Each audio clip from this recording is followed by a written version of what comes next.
Don't take it if you have an infection or active swelling in or around your eye. Izervay can cause eye infection, retinal detachment, or increased risk of wet AMD. Izervay may temporarily increase eye pressure. Your vision may be impaired after an eye injection or exam. Don't delay. Ask your doctor about Izervay today. Izervay gets GA going stronger. Visit Izervay.com. That's IZERVAY.com. You can set reminders, make a grocery list, look up random facts and info in seconds, and play your favorite talk show, all with your smart home speaker. News Radio 1440. Hi, Till. This is America in the Morning. The mother of Whitney Houston has passed away. Entertainment correspondent Margie Zaraletta reports on the death of gospel musician Cissy Houston. Cissy Houston's music career started as a child with her family's gospel group, the Drinkered Four. Houston said in a 1998 AP interview, singing was how her family taught her to find God. We had been taught that that is who you sing for, that is, the way to get to know God and to know of his blessings and, things like that. I didn't quite get to know him until I found him for myself. And that was at age 14. Houston later was part of the Sweet Inspirations, who sang on songs like Van Morrison's Brown Eyed Girl and as backup singers for Elvis Presley's 1969 shows in Las Vegas. Houston was a big part in the life of her daughter, Whitney Houston. She had a role in the film The Preacher's Wife, and she's the one hugging Whitney at the end of the Greatest Love of All video.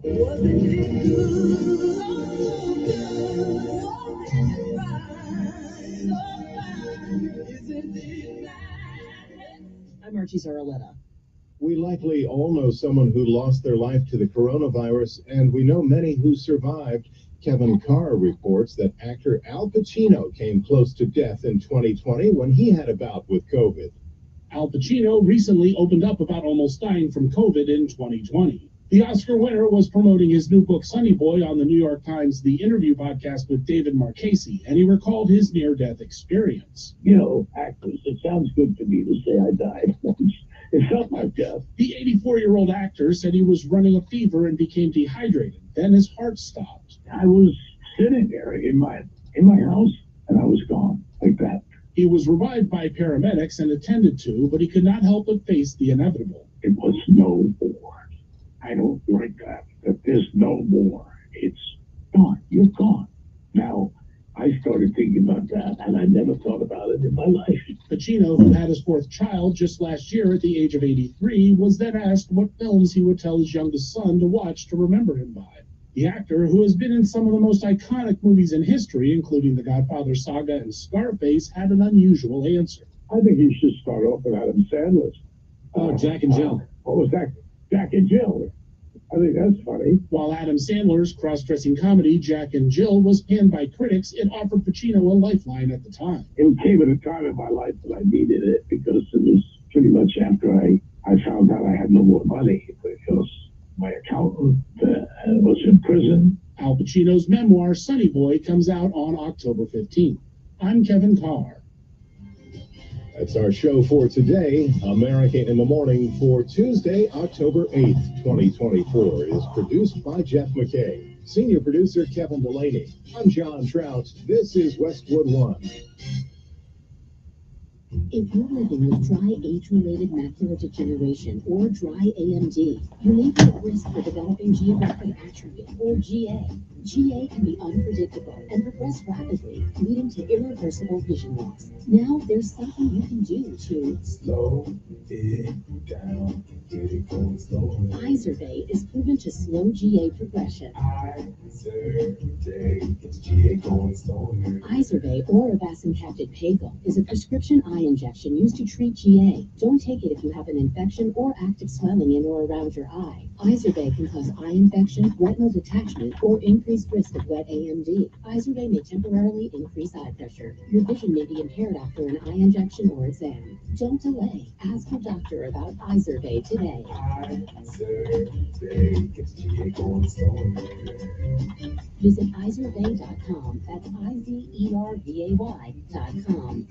News Radio 1440 is WLWI AM and 95.1 HD3 FM of Montgomery, a Cumulus media station.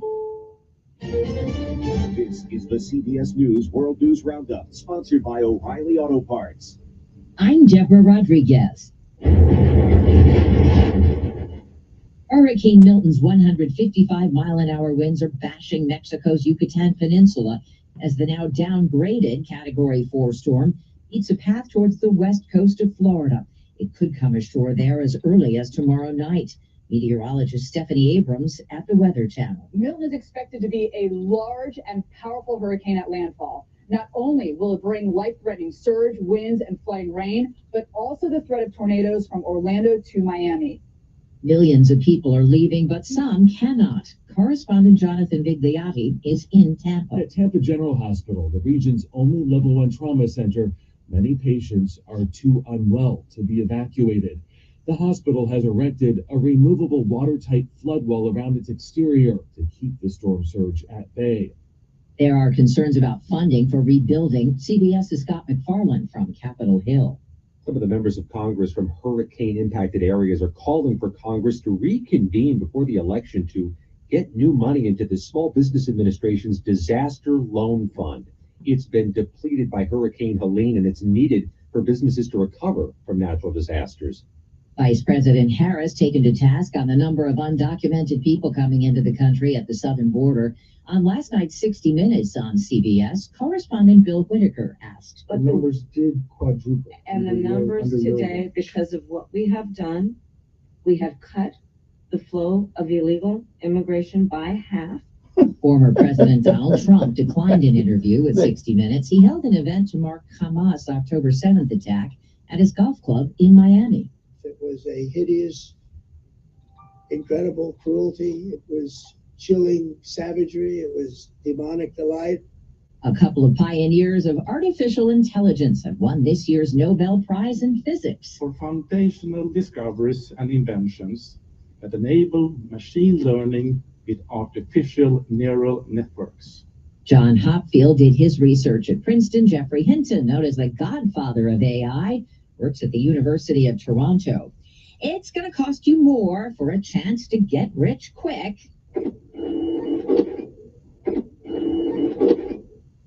Lottery officials are more than doubling the price of a Mega Millions ticket from $2 to $5. They say the change will improve jackpot odds, pave the way for more frequent giant prizes and larger payouts. S&P futures up 22. This is CBS.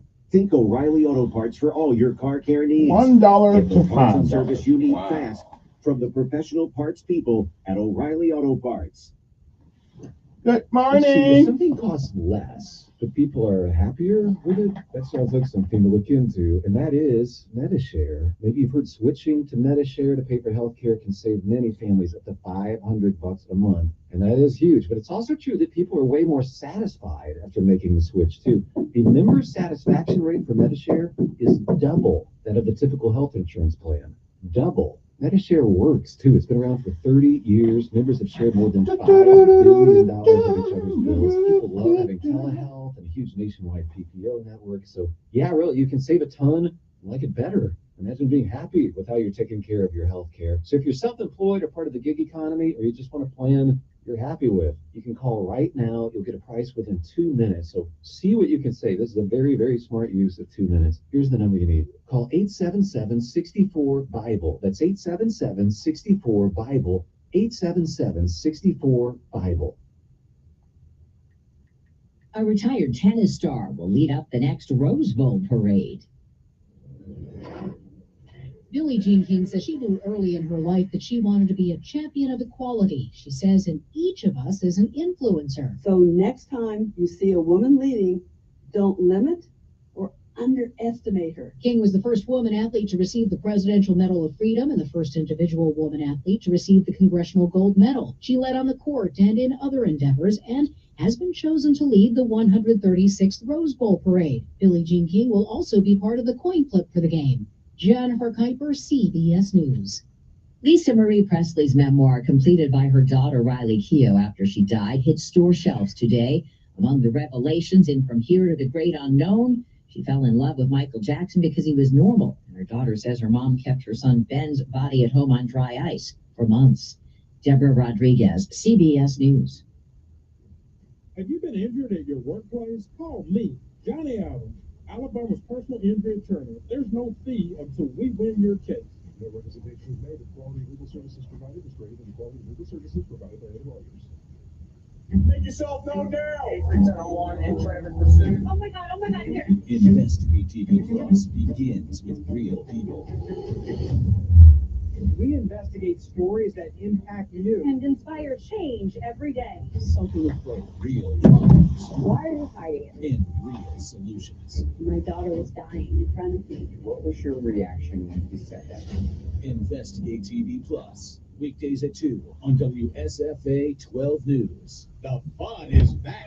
The Montgomery Bicycle Club invites you to hop on and ride in the 22nd annual Glasner Autumn Challenge. Saturday, October 19th. Start out with a delicious breakfast at Alabama State University. Then take your pick of 7 routes from closed concourse course or 5 to 100 miles around beautiful Montgomery County. Still time to register at mgmbikeclub.org. The Glasner Autumn Challenge. The fun is back. If you're living with dry age-related macular degeneration or dry AMD, you may be at risk for developing geographic atrophy or GA. GA can be unpredictable and progress rapidly, leading to irreversible vision loss. Now there's something you can do to Slow it down. Get it going slower. Izervay is proven to slow GA progression. It's GA going slower.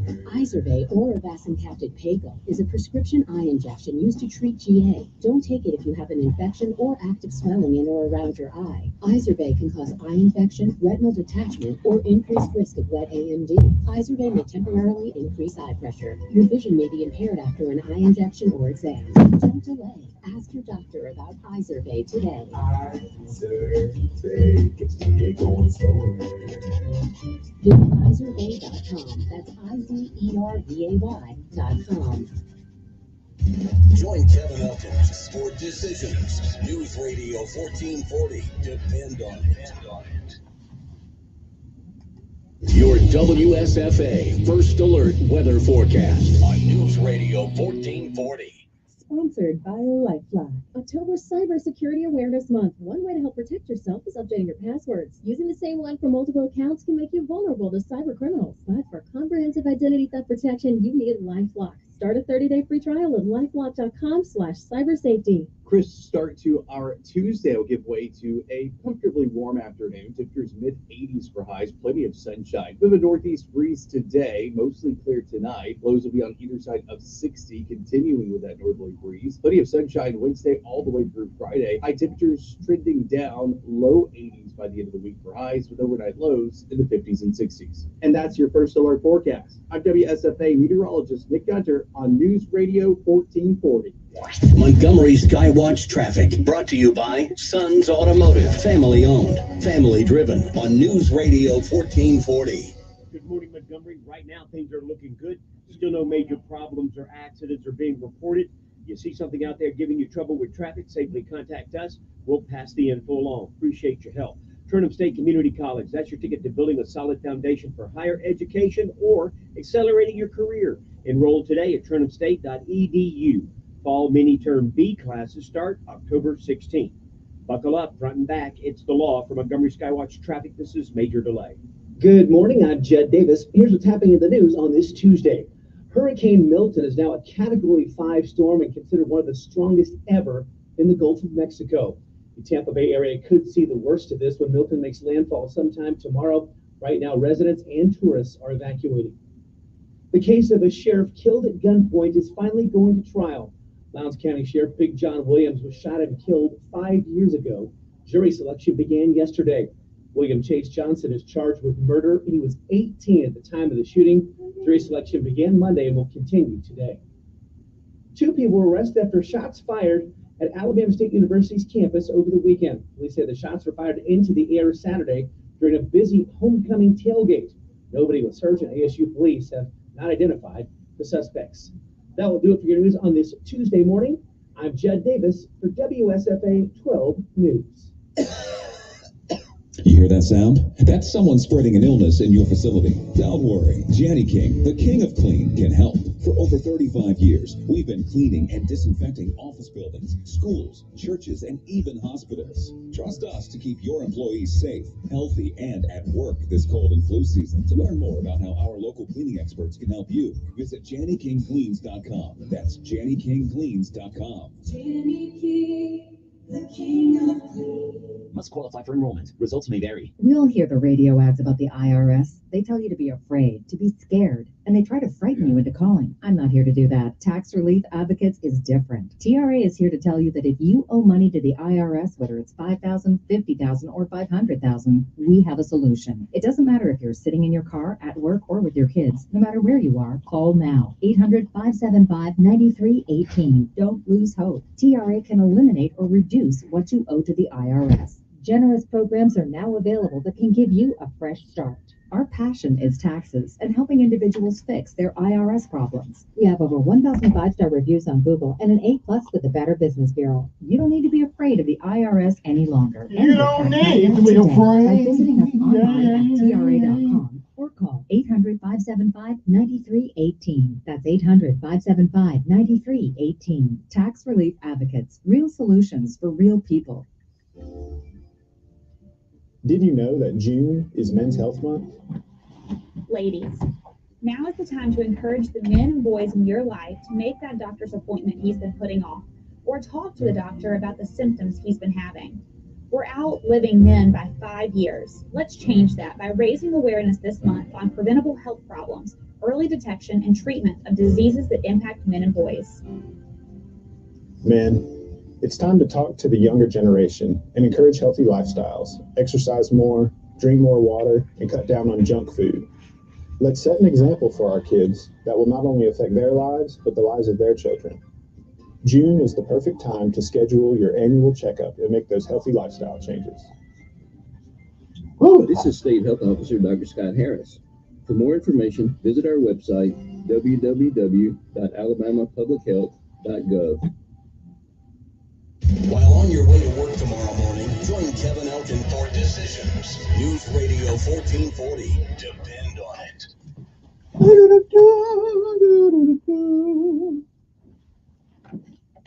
You need to reset. Refocus on your day. The moment where you take a deep breath and change the focus from the problem to the problem solver. This is Decisions with Kevin Elkins. And good morning, everybody. The mayor will be up here in a few minutes, but not before we do our daily bread. All right. So good morning to you. Hope this day finds you well. Good morning.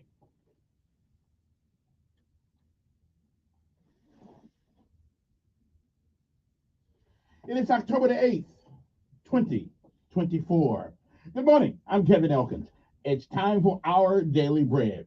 A word from on high, something that'll change your perspective or give you a new one. But either way, it's good for the soul. It's October the 8th, 2024. And today's daily bread is simply entitled Running for Jesus. And our scripture insight today comes from Titus 2, 1 through 5. Well, we'll start it off with Psalms 92, 12 through 14, which reads, "The righteous will flourish like a palm tree. They will still bear fruit in old age." Good morning to you. And again, it is October the 8th. It is a day that has never been. It is a day that will never, ever be again. It is a once-in-a-lifetime deal. And once it's over, you don't get a do-over. You don't get to come back and do all the things that you should have done this day that you don't. And you certainly don't get a chance to come back and undo the things that you do. So whatever it is that you do with this day, make sure that if tomorrow should be, you be proud of what you have done on this day. If you lived a while, you've been around a while, you've seen, you've heard many, many yesterdays. And if we are blessed and given the grace, the mercy of God, you may, I am not sure, but you may see some tomorrows. But if tomorrow should never be, then it is this day, October the 8th, 2024, that is the first day of the rest of our lives. What are we going to do with it? We'll do what you can, for whom you can, while you can, until you can't. Because somewhere along your life journey, somewhere along that road, somebody helped you. A smile when you needed it, a hand up when you fell down, a shoulder to lean on, and one to cry on. You can do no less. Benjamin Elijah May said, whatever we do in life, we should do it so well, no man living, no man dead, no man yet to be born can do it any better. And I say if that is the standard by which you live life, you'll always be successful, because you're never a failure until you quit. We say give out if you must, rest if you can, but you never quit. You never give up, because quitters will never win. And while winners may lose a thing or two, they never quit. So don't you. Don't ever give up. And along the way, ask for some help. There's always somebody out there willing to. All you have to do is ask. And no matter what happens on this day, October the 8th, 2024, it is still today as it were yesterday and the day before. It is still a great day, a stupendous day, a wonderful day to be alive. Running for Jesus, that is our daily bread for this day, October the 8th, 2024. We'll be back.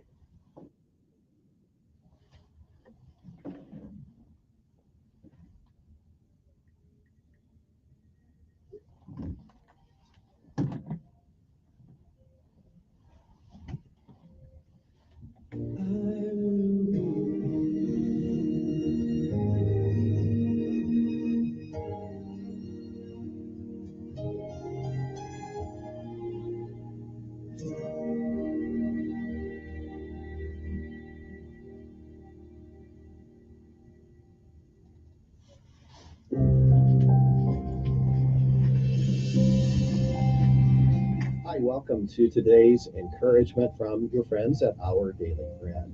The reading for today, titled Running for Jesus, was written by Dave Brannon. When people think about the 100-meter dash, current world record holder Usain Bolt might come to mind. But we can't forget about Julia Hurricane Hawkins. In 2021, Julia crossed the finish line before all other runners to win the 100-meter dash in the Louisiana Senior Games. Her time was a bit slower than Bolt's 9.58 seconds, just over 60 seconds. But she was also 105 years old. There's a lot to like about a woman who's still running sprints at her age. And there's a lot to like about believers in Jesus who never stop running the race with him as their goal. The psalmist says this about the faithful in the later stages of life. The righteous will flourish like a palm tree.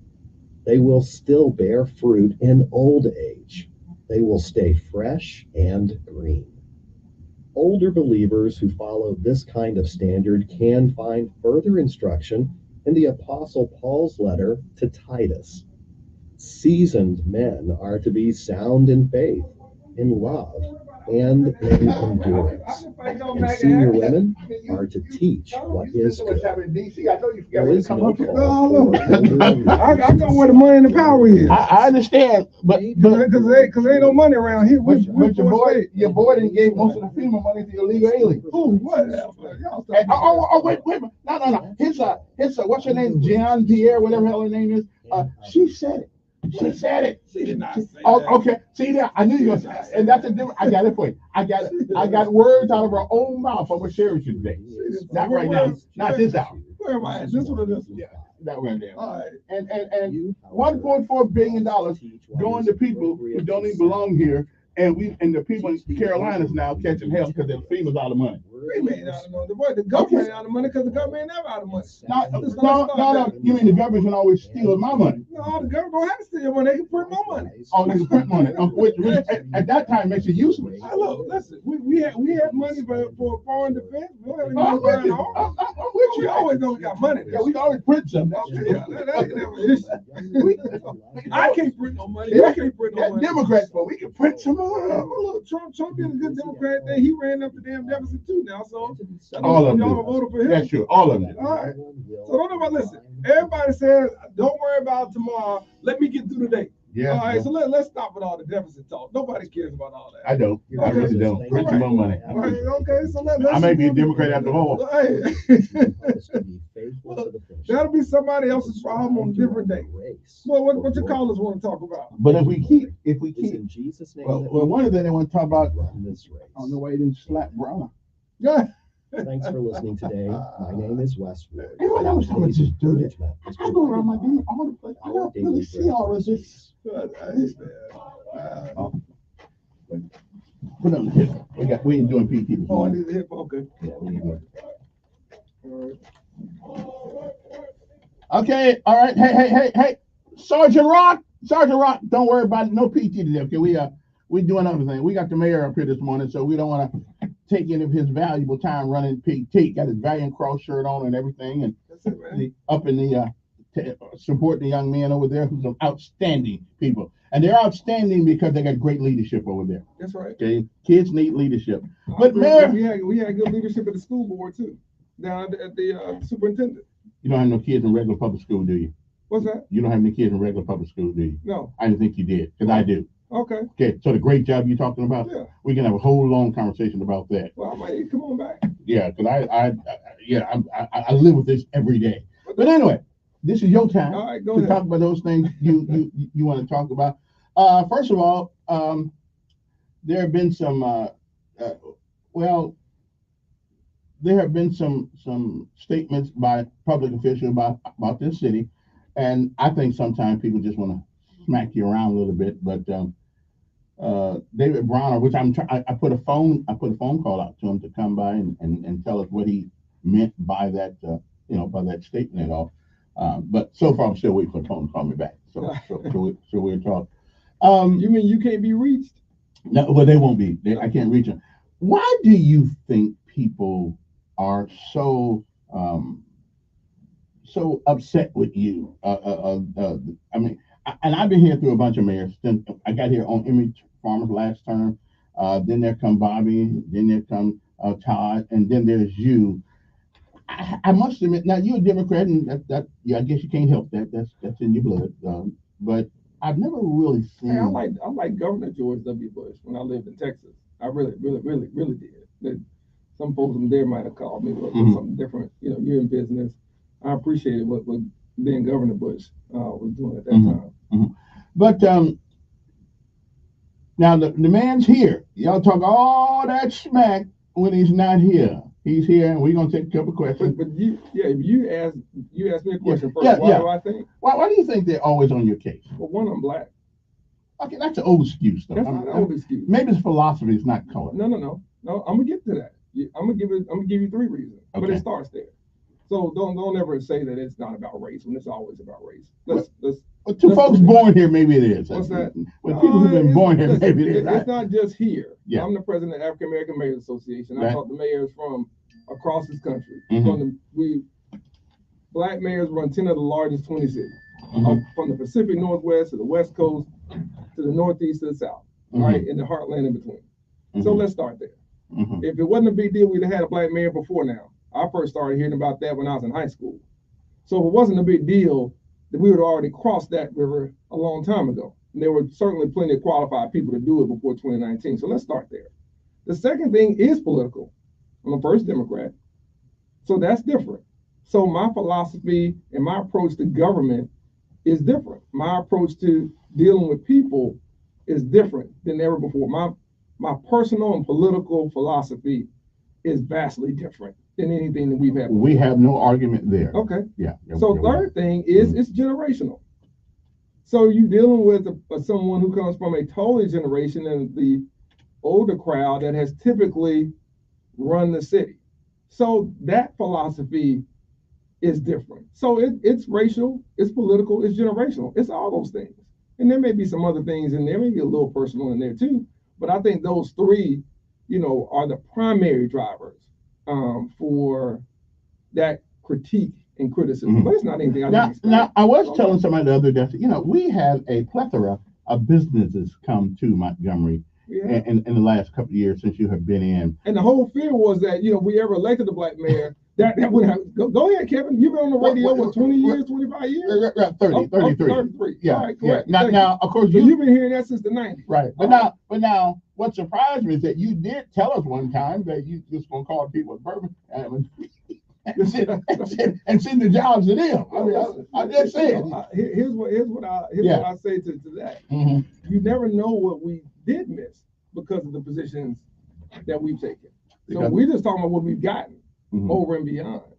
So I had some conversations with folks about that, and that still hadn't left me. You really believe that people's personal lives ought to be involved, ought to be the criteria for jobs or job creation? You really think what people do at their home should be even in the discussion of businesses? You really believe that what you do at home is your business? Let it stay there. Let me say this. I went to work at a Fortune 100 company right out of school in the management training program. That was American Airlines in Fort Worth, Texas. Okay, the first banner I saw in 1997, was respecting differences. I had no idea what it meant. Respecting differences. I got told what it meant because I was working with a worldwide company.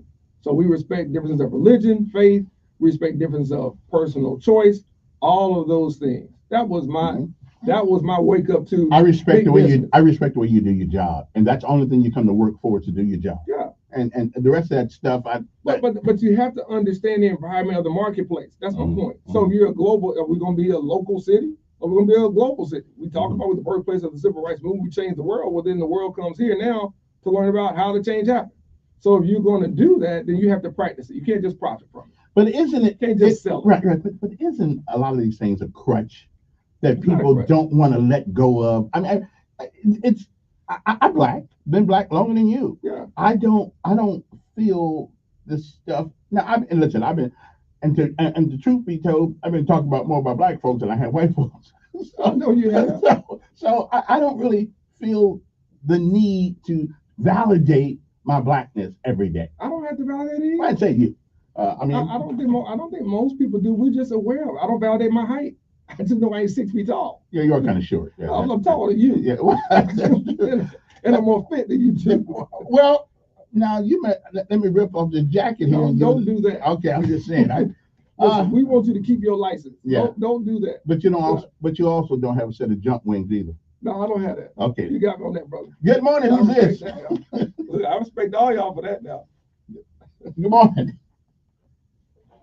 Good morning. Good morning, sir. Oh man, that was a great time. Happy homecoming to the ASU folks. Just if we ain't had a kicker, I think the game would have had a different outcome. You gotta get those, can't leave those easy points on the scoreboard.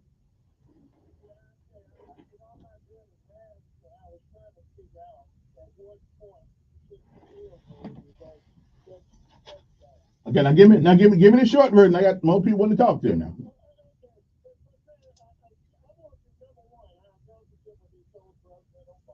Mm-hmm.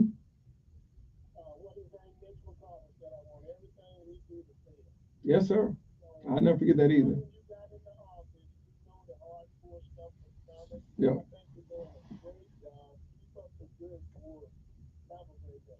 Thank you. Appreciate your call. Appreciate the support. How about the police department? Yes, sir.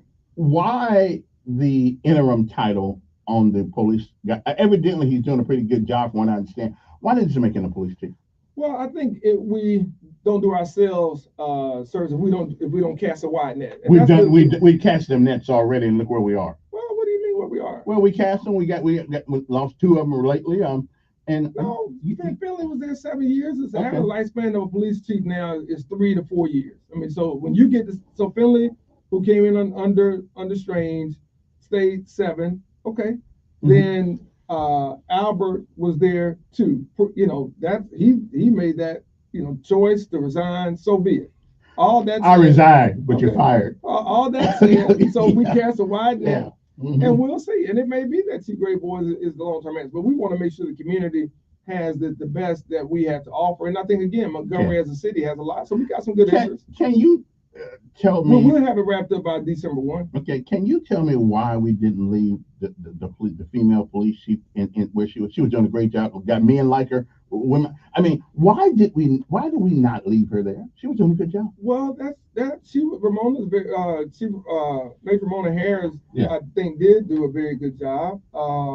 She went through the process with the committee, and she shouldn't have had to go through the process. No, listen, hold on now.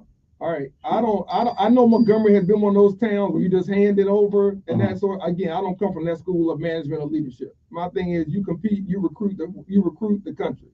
I believe in the old Nick Saban philosophy. You go get the talent where the talent is. All right, you don't just recruit Alabama and Mississippi, or just where the places where you are comfortable. You go and you recruit the very best to come in and be your quarterback or to be your defensive back, whatever it may be.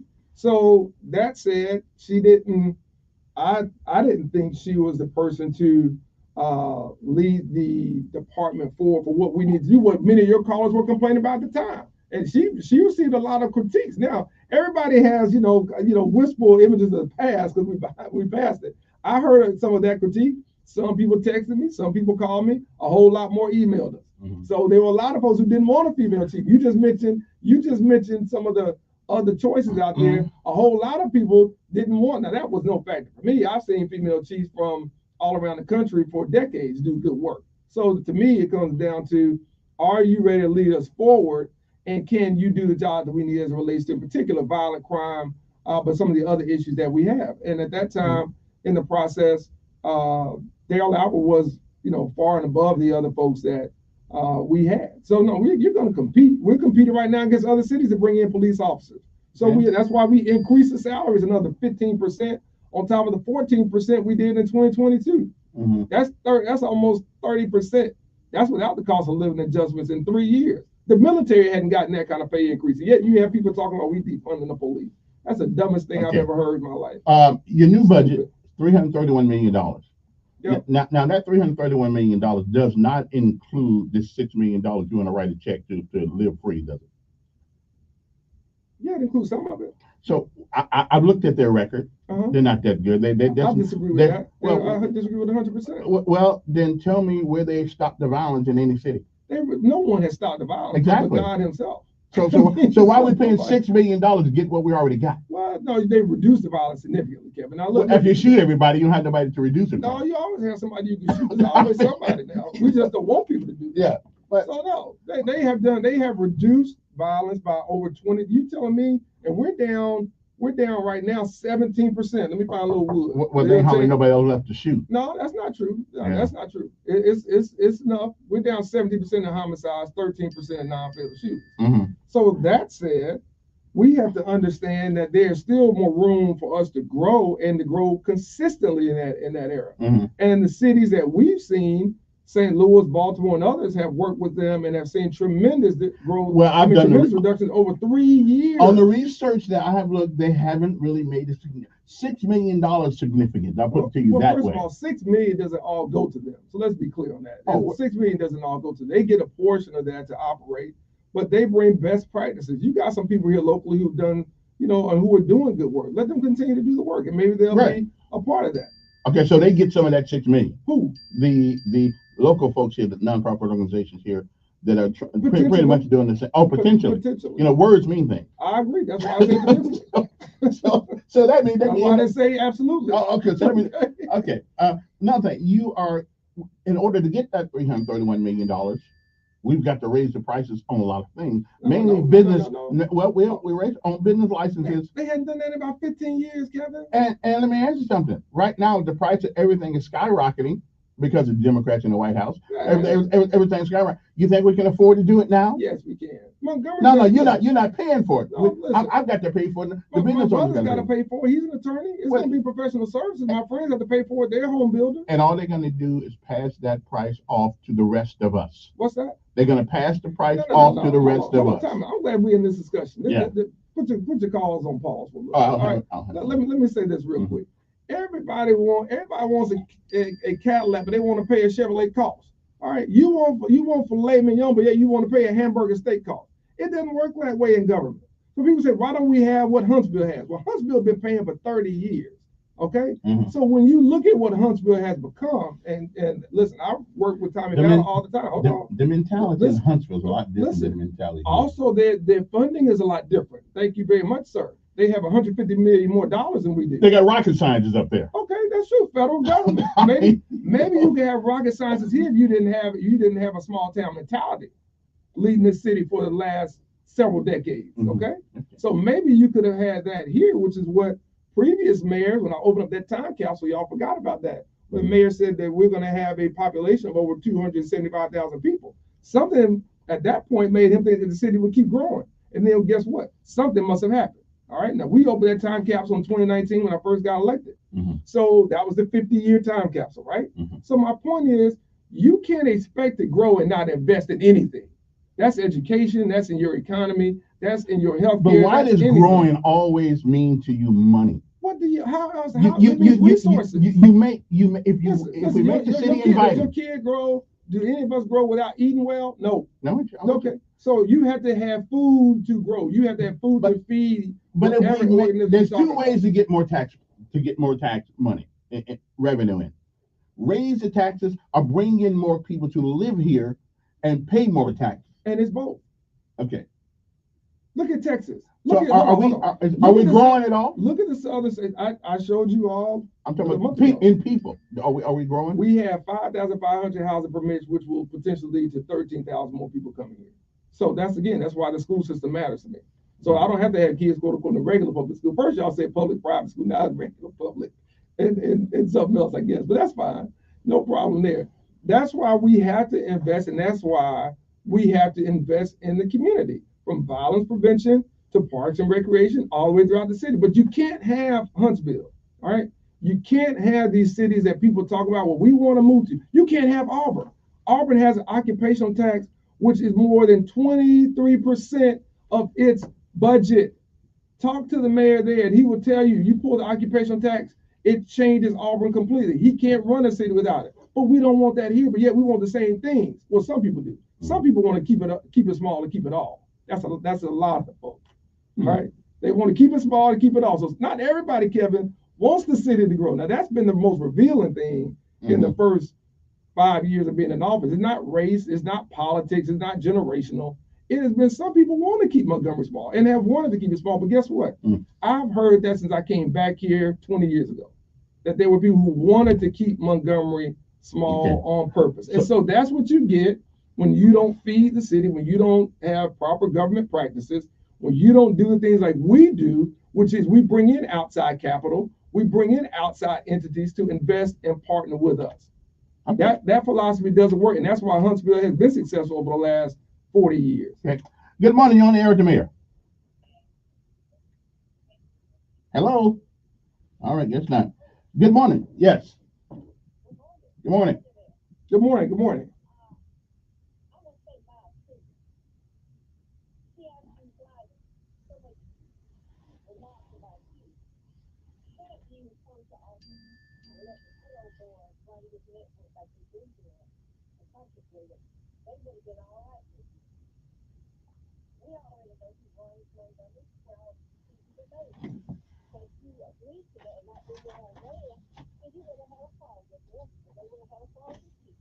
I don't disagree with that.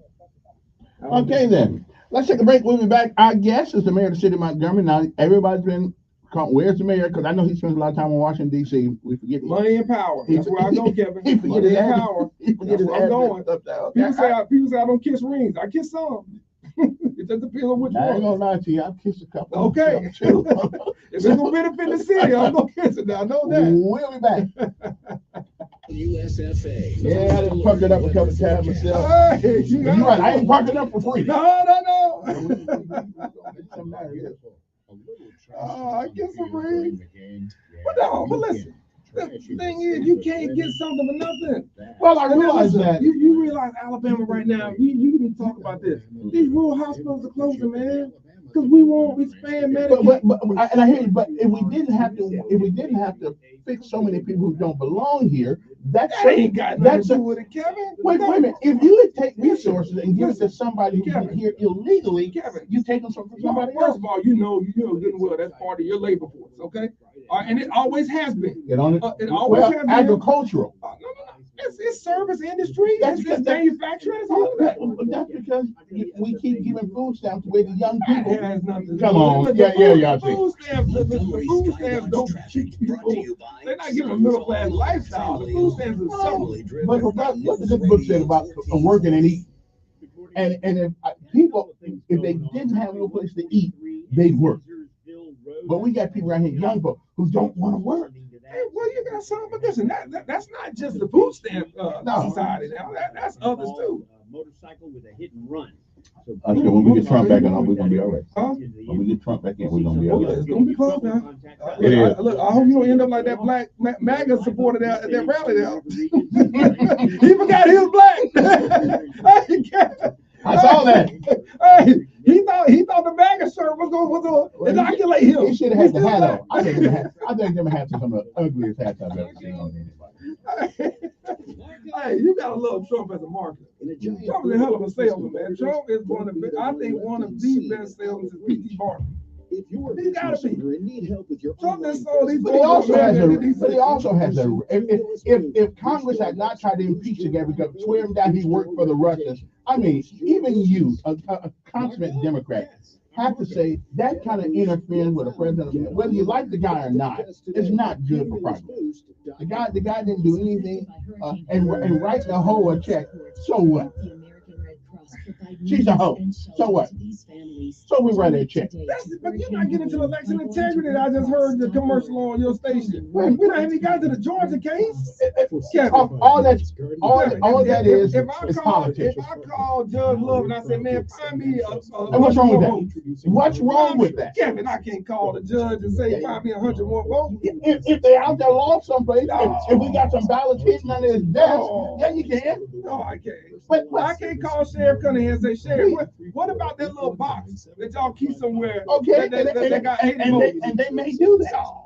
First of all, this is the first time in the history of American politics we want to prosecute somebody for what they're thinking. I think you got some more votes someplace, so you need to find it.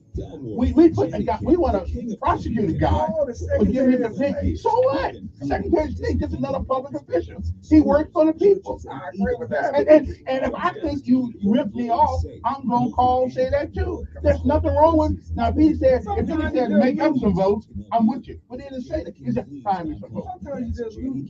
And sometimes you do. Some people y'all cheat, especially over Atlanta. They bring. Listen, we seen the video already. They bringing ballots in at 12 o'clock at night. Stop it. Okay, I didn't say that's what they do. Listen, y'all stop it, man. Oh yeah, here's one. Going to the nursing home, and you got 12 people in there. You come up with 300 ballots. Come on, man. I ain't mad at it, but Democrats been doing that forever. Come on. So I just hope the Republicans learn how to cheat this time. This is State Health Officer Dr. Scott Harris. That ain't what Visit our website. Look, you win fair square, you lose fair square. AlabamaPublicHealth.gov. Well, I'm not going to say that. I'm not going to say that he was cheated. But I will say he was manipulated. I think the ballots were manipulated big time. When the state of California, when the state of Michigan sends out ballots, and the law says you cannot. How can the same state certify Brian Kemp over Stacey Abrams and then turn right back around? And then, but y'all don't have no issue with Brian Kemp beating Stacey Abrams. Okay, Brian Kemp won. All right, but then you come back and you say, well, but Trump lost. But you can't have it both ways, Kevin. Well, I don't like her anyway. But she also accused somebody of cheating and the vote. So why was she being prosecuted? Because she didn't call the Secretary of State. But she can do that. That's why you got a phone. She didn't call him and say, listen, do something unethical and illegal. But he didn't say do nothing unethical and illegal. He said find me some votes. What's wrong with that? He hiding something. If the mayor called the bank right now and said find me some money, y'all y'all have Okay, Steve Marshall down here. I got a Democrat in the house. Before I finish my morning coffee. Yeah, I hear you. Good morning, on there, Mayor. Man, we need more time. Good morning. Oh man, listen, I am. I'm proud of what we brought back. $50 million in grants. Well, I can. But who are they? I don't know who they are. Are they legit? I know about the advertising. I'm not making them do anything. I don't know. Well, if they got a $75,000 campaign that they're paying, that somebody's paying them to run those little stuff, then $6,000 shouldn't matter. I don't know if it's $6,000.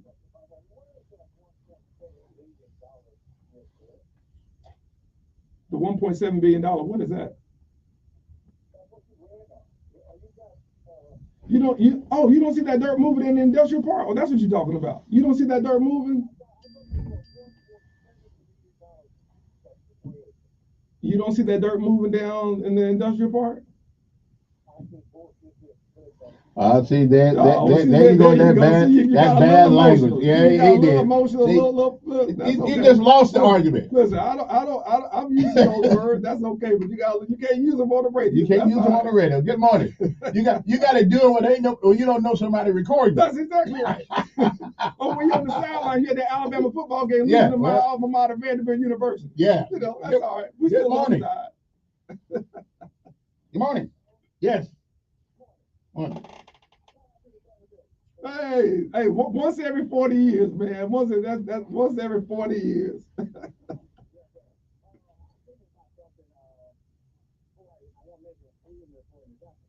Now, make it a short one. I got more people than you to make. He ain't got but out here. Just get to the question. I know, but get to the question. I don't want to hear the story.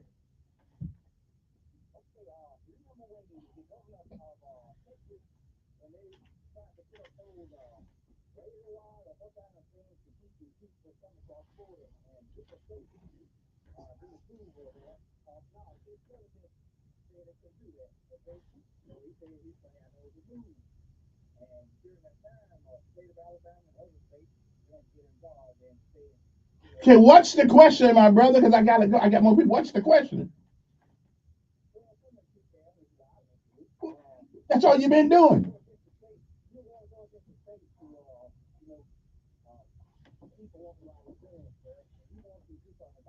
Yes, sir.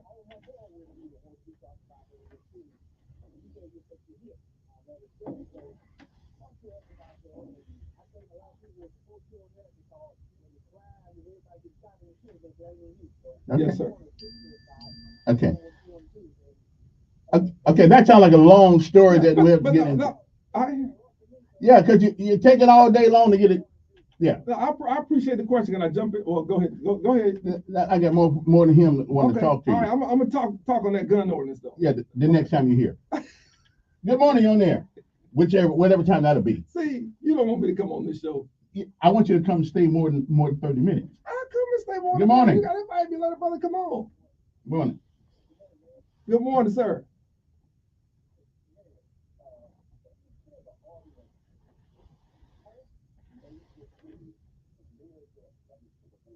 Yes, sir. In Alabama. Yes.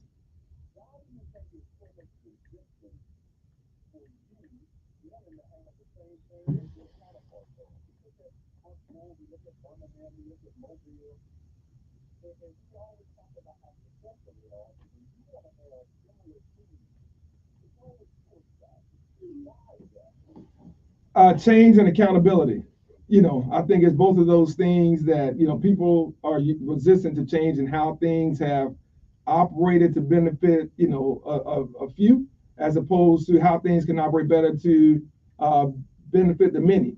And so, unfortunately, that's the challenge that we run into down at the legislature. It's no different than what Birmingham has. Actually, Birmingham mayor has some direct appointments without council approval, but it's modeled after obviously what the governor has and what Huntsville, Birmingham, Mobile have. It brings us more in line. But again, I said a little bit earlier, not everybody wants Montgomery to grow. They may say it, but the actions speak differently and always But have. why would they want Montgomery Well, to grow? because growth means competition, and growth means maybe I lose a little control. You ever read the book Who Moved My Cheese? If not, I'm gonna give it to you. You haven't read it. I can tell by how you're looking. That's okay. So the caller knows what I'm talking about. They don't want that to happen. Yes, sir.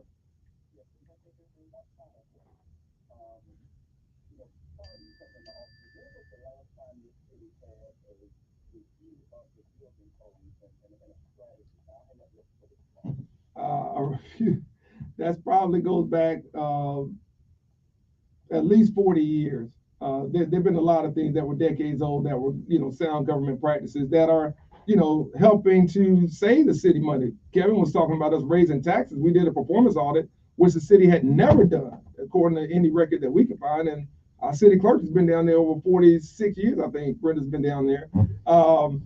We've never found a performance audit. That's going to save $2 million in year one, and well over 3 years 2 through 5, and about 13 overall. And you should do a performance audit in years 3 through 5. Now, I know none of your callers ever call about the money we're saving, but people always talk about the money that we're spending. So, those are things that we do, again, with best practices that we implement to make sure we're looking at how the city is run, how we can be more efficient, and how we can save, Kevin, taxpayer dollars. But I do think on the piece around appointments, that's about changing accountability and what might be possible for us to do that. Last thing on the gun ordinance, you got a lot of calls about people pushing back on that. I commend the city council and appreciate their passage of that.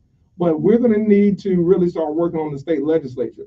And some have said, well, you're passing the buck. Well, the laws are made at the state level. When we try to do this at the city level, the state comes back and changes if they don't like it. So law enforcement, sheriffs, DAs, police chiefs, everyone involved was against permitless carry.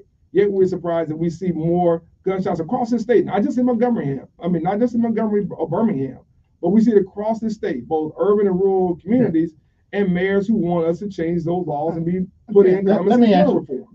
You're not against common sense gun reform, are you, Kevin? No, I'm for it. I'm for it. But there's a cloud hanging around Montgomery. It's been hanging over Montgomery since 1975.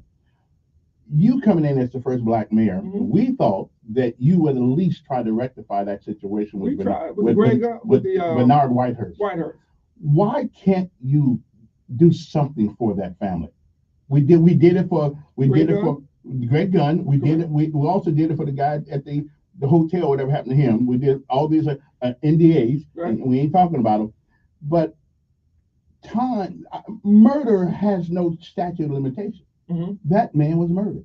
Well, listen, I think there are a lot of issues with that case that are not as clear as the ones that we were able to settle. All right, so that's number one. Number two is we have met with the family on a couple of occasions, and we have not been able to get to an agreement of what they would accept versus what the city would be willing to offer. So you have made an offer to them. We have had conversations about what the city could do and what they're willing to accept. And so we have not been able to get to that point of a monetary offer. We haven't gotten to that point. I'm not sure we will. But I can tell you we've had discussions with that family, not those discussions. And some of the family members were certainly sound and reasonable, others were not. So sometimes you got to come, with a, what I would say, a practical approach to what it is you're asking for if you want to get that resolution. So that's an you're telling Mayor Stephen Reed, then I just put it on the record, you are willing to do something for this family if y'all can reach what you would consider a reasonable. We've always been willing to do something. Are we limited to the amount of money that the city can give you if something goes wrong? I mean, are we limited to the? I heard it was $200,000. Well, yeah, one we're limited to. You're going to have to get the council to be in approval of that, and then that's not a guarantee. I don't take any of their votes for granted. So there's also that component when you're talking about this issue too. Okay. Good morning on there. Which one? Good morning. Who's this? Well, don't say your name. Just tell me which one. Maybe you had the wrong one. Yeah. Go ahead. Hey, man, how you doing? How you doing? Good to hear you.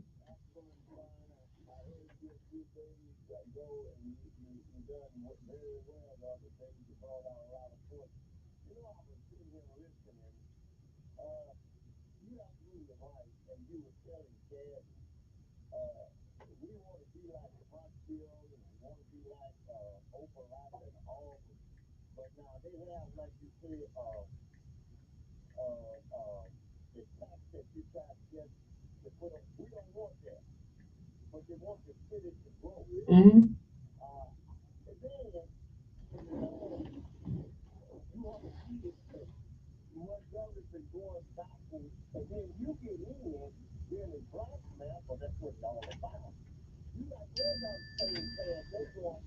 Okay, I only got I got to give you about a minute. I got to give you about a minute. You got a minute?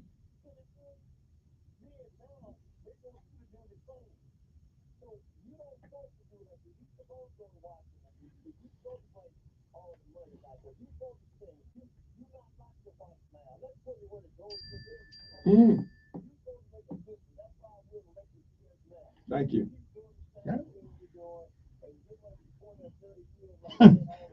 I don't think we can handle 10 or 30 years, but okay. I appreciate it. I don't know if we want 30 years. I'd be going by then anyway. Hold on, I may could be 90. Good morning on there.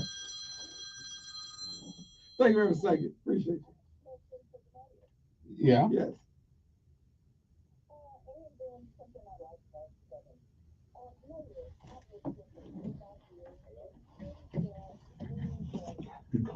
You call my cell phone. 3230042. You gotta wait till next hour though, because we about off.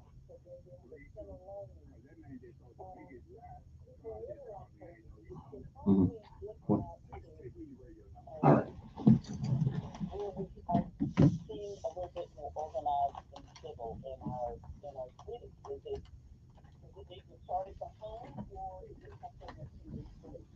Well, I think it certainly starts in the home. I think a lot of our problems start there for sure. But I appreciate the question. I also think that we have to have more pride in the community's growth, the progress that we have made over, last couple of decades for sure, and where we continue to go. So we have to acknowledge that, and I think we have to ask for individual accountability for those residents and those people who live and work and play here as it relates to litter, as it relates to driving well past the speed limit, as it relates to just being nice to their neighbor. I don't think that those things are accidental. If you look on the side of our sanitation trucks for those who are having their trash picked up today, you'll see a sign that says, please do not litter. It's kind of reinforcing some of those things that we take for granted. And again, I'm on the board of the U.S. Conference of Mayors. I'm the president of the African American Mayors Association. So I talk to mayors everywhere. I'm talking to our mayors right now in Central Florida about this hurricane that's coming through there. And that's what they need, just as we talk to mayors in Georgia and North Carolina about, hey, sorry about all the devastation that's happened. We just got to reinstitute that civic pride that you mentioned. And I think at all levels, it can help from home to the workplace, throughout the community, in our houses of worship, and just, in our neighborly interactions. We can disagree politically. We can disagree on what football team we cheer for. All those things are fine, but we want to take pride in where we live and where we work. All right. Good morning on there. You're in. Good morning. Morning. Good morning. Yes, sir.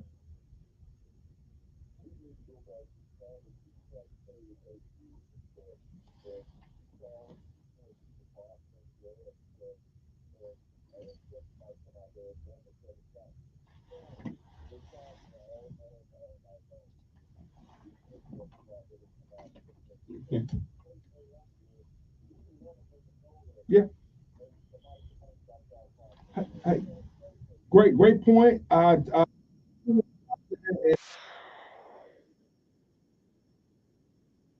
resources from our neighborhood services department, reminding people of what they can do in their neighborhoods and what they can't do even on their own private property. So I agree with you. Now we got to go. Can you stay a little longer? Because we got about, we can't stay. Even about half hour or so. We got left. Can we get you?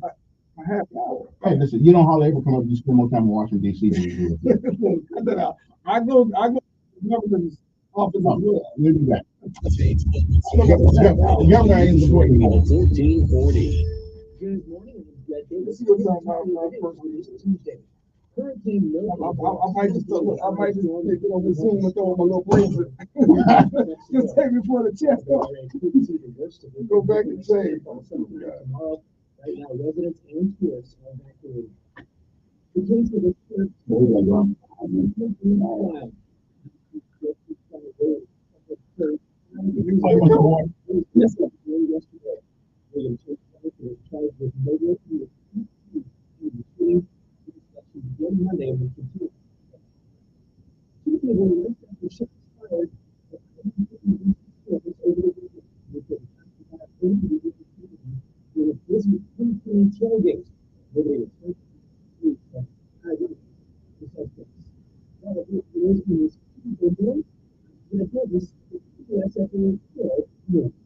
News Radio 1340, WWIAM, the home of the Dan Bongino Show.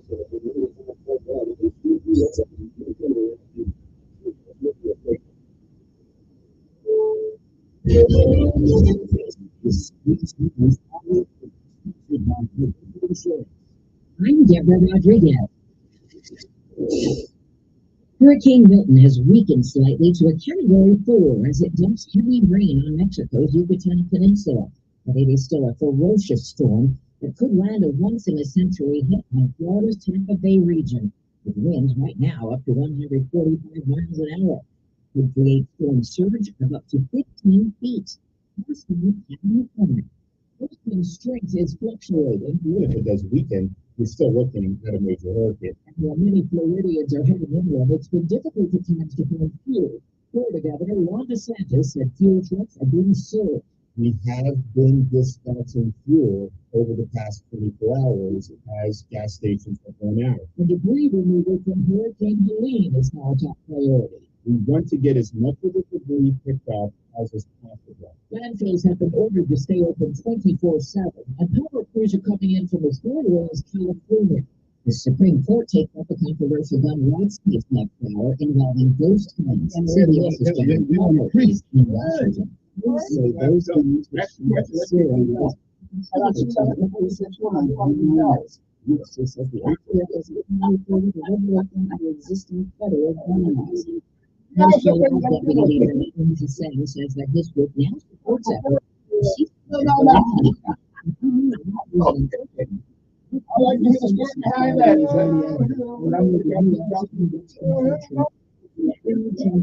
To be fearful and to be afraid, but we will not be afraid. We will not be fearful. For the first time, he's already mentioned the Gaza as a precondition of halting fire on Israel. The EPA finalized a rule today requiring oil companies to replace 39 permits within 10 years. In cities like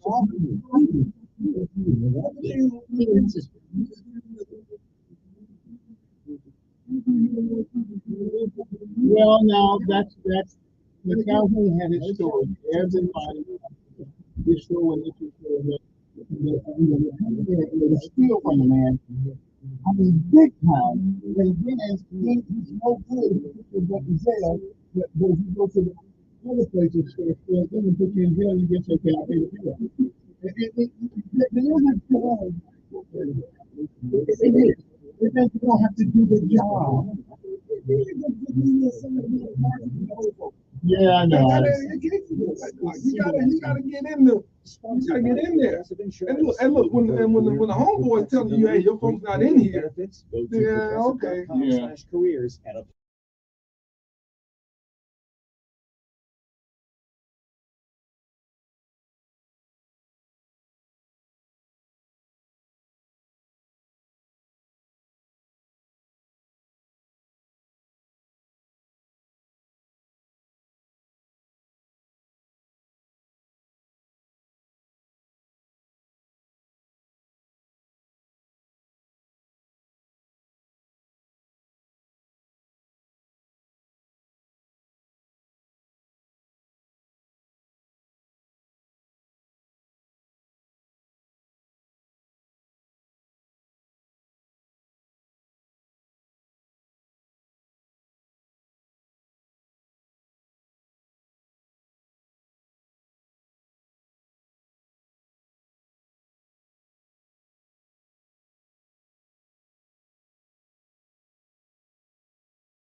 not just in the man's office. The problem with Montgomery is that we don't have a lot of money in the beginning. We don't have a lot of capital. I say this again when I'm talking about that $39 million could have a whole lot of people on here fix their house. What's that? That's short term. That's band-aid. We're talking about long term that bring investment. I think somebody could be dead. Listen, some of them are not all. So we have to figure the long we have to turn around over there. No. But now we're on the map, and guess what? Now we have other partners, banks, healthcare companies, and others who say, well, I can't partner. Because listen, I hate to say it. You get validated when you get a grant like that, you get that type of people take note. And so it is more. And I don't talk about anybody with the civil rights trail saying, well, I'm glad you're here. I said, what are you going to do to help us now? Well, how are you going to invest and how are you going to partner with this legislation that allow you to do what you are? You don't just come in with the thoughts and prayers and tears. That don't pay no bills. I say that wherever I am, when I'm in Montgomery or when I'm anywhere else. So we want the partnership. The problem is you had a mentality here. They want outside help. They want outside help. All right? Because again, they want to keep it small to keep it all. So now we're showing people what the opportunity is in West Montgomery. People, land, resources, history, infrastructure. I will admit, the reason I want you to be very much because there has been a lot of activity in this city. They know joke. I never heard somebody. I mean, talk country. So it's been a lot. But my problem is, when you take years and years to do stuff like that, I know you can't help everybody, but it seems like the people who pay the price for you and me are the ones who be good and wrong. And all this came to fruition. And I think there ought to be at least a healthcare license for in that last year. Listen, we can't do it if we don't pass healthcare expense. Well, I would already do. I'm with you. We 10 years less. But you know why they said. But you know why they said they didn't take it. They said they didn't take it because if you get a temporary money for a long-term problem, then when the money runs out, you still got the problem, and now where's the money going to come from? You listen. Here's the reason why other southern states have passed. We talk about Huntsville, Montgomery. What a lot of your calls we want to talk about is how South Carolina has passed in the last 25 years. Not does that have nothing to do with the civil rights movement? It has nothing to do with students and protests and all that stuff. But we always kind of use it why Birmingham isn't what it's doing. These are more recent problems. So we don't talk about that because we haven't made the proper decisions. That's the Democrats and Republicans. I know about Raleigh.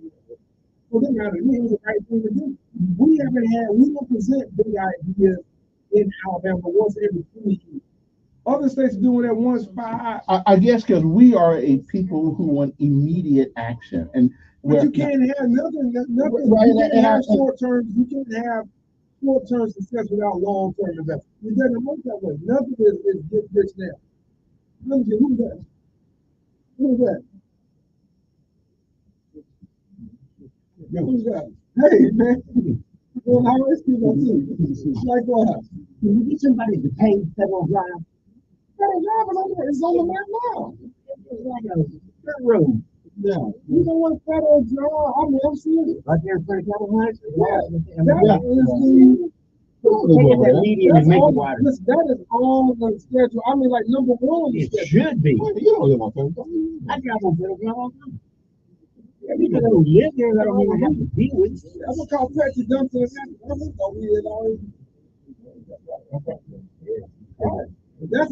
why this is not one, it's 2 on the schedule for that.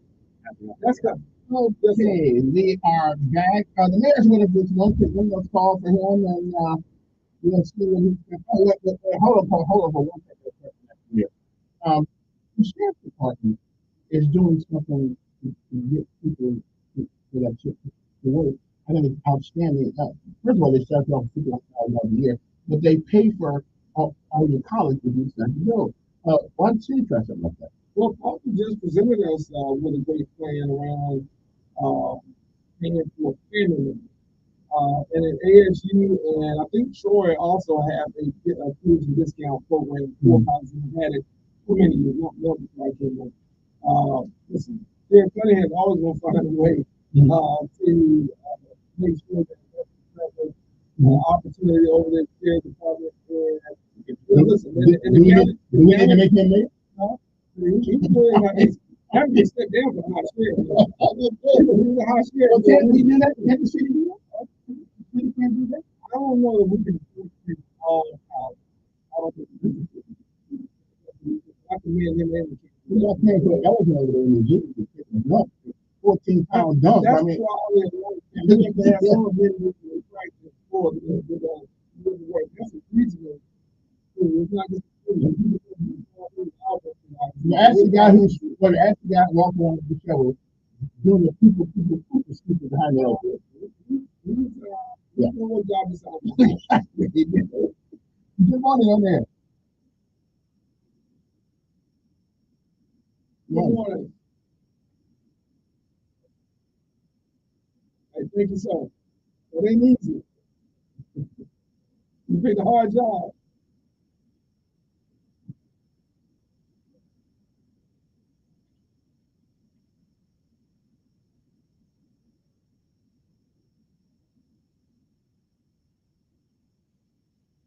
You tell William Boyd to quit getting on me about all the dust in there. So that's part of the progress.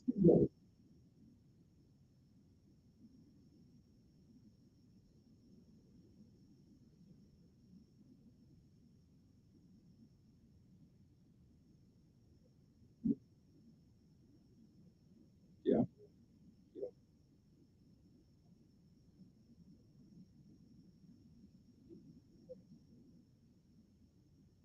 Yeah.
Yes, sir. Thank you for that question. First, let me address that issue around property. Property crime is an issue in the city. The reductions that we see in the state of Cleveland County, with the chamber. And we've seen some reduction in some of the violent areas, the violent crime that are happening out there, shootings. I mentioned that part. But we have seen an increase in property crime. Our church was burglarized as well, right in that neighborhood. And that's an issue. I agree with you. There are a couple of things we're trying to reorient around our policing and surveillance of these neighborhoods, in particular, the business corridors that begin East Montgomery to West Montgomery. We woke up a couple of crime rates. We got a couple of folks who did this for a long time, but there's still some others out there that are committing these property crimes, working with all small business. That is a problem. As someone who was a small business owner and who was robbed at gunpoint.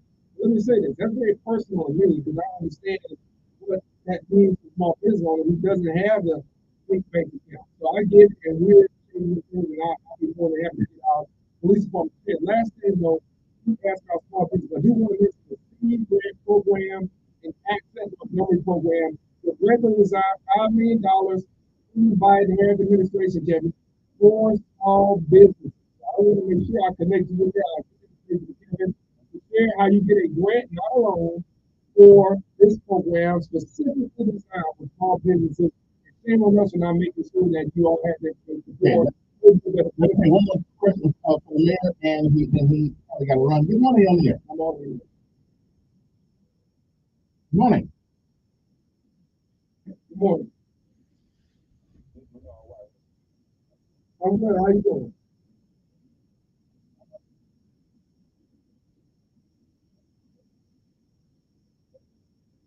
Well, that's not good. Never even when I first got in. Which right hurt you?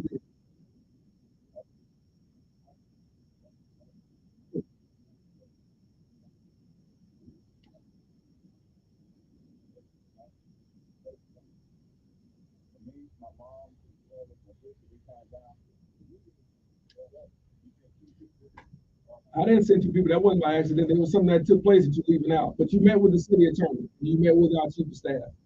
So that wasn't by accident. That wasn't by accident. So don't, you don't tell part of the story, tell the whole story. I'll say this to save you time. Here's what I'll say. I'll save you the time. If you want to meet with you meet with the city attorney. We can meet with the city attorney. Meet with some of the other lawyers. We'll discuss whatever it is you all want to discuss in a certain amount of time. How's that?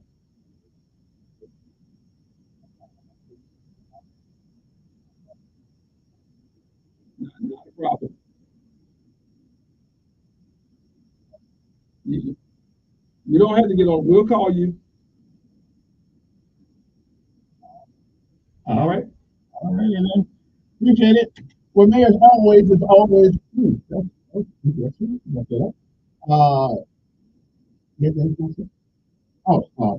of the panhandlers.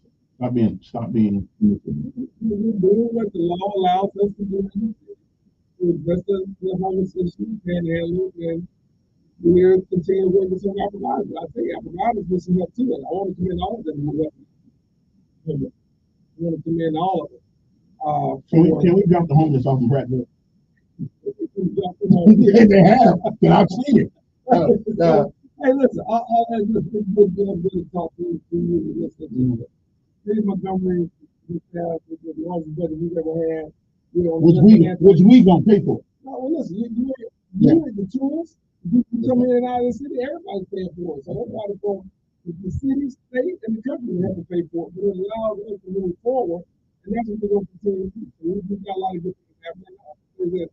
It's not just happening because the mayor's happening. Everybody can play a role. It's a matter of what role we do. If someone wants to play a positive role, help us move forward, and do what we're doing, that's it. So we want to obstruct some of that, we understand that too. We're going to continue to move forward. We'll continue to try to go and keep things out. One more thing, I don't think it's a word, but you will meet with the not voluntarily. I'm just saying, because that's a cloud of what my memory it needs to be handled.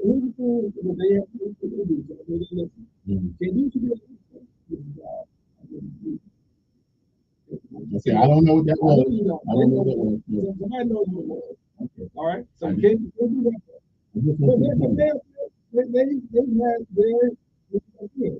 Some people don't like what they hear in the meeting. Some people don't like the outcome. Well, let me ask you something. There is something you can do. That's for Mr. White.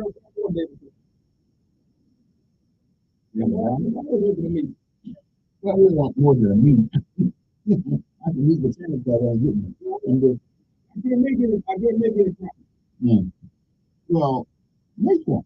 I don't do that. I just tell you that. Okay. Well, you sell us everything else. No, I'll produce. You check the stat. All right. Well, listen, I'm pretty sure that after you're gone, we can keep it together and dog you a little bit. Let me just say this. If I had to grade you on being a mayor, 10 being the best there ever was, the 1 being the worst that ever came down there, I was pretty willing to give you a 7.5.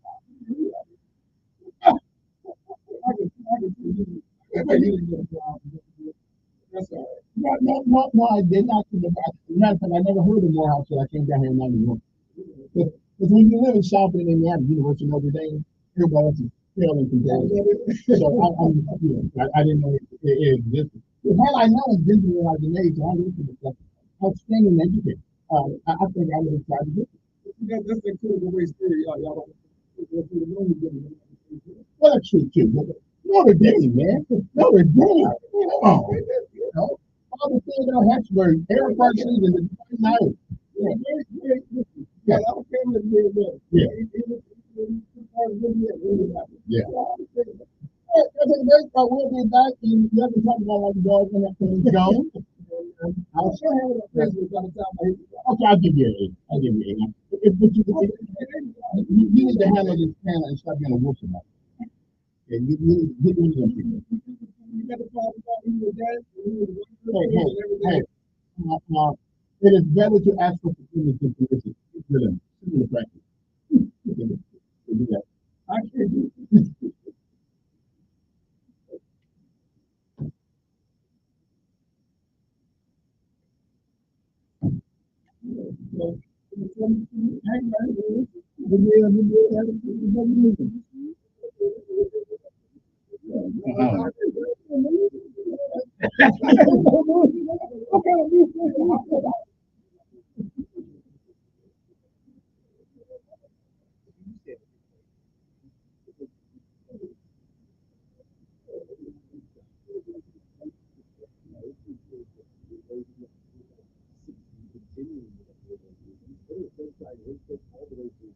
High temperatures trending down, low 80s by the end of the week for highs with overnight lows in the 50s and 60s. And that's your first alert forecast. I'm WSFA meteorologist Nick Gunn.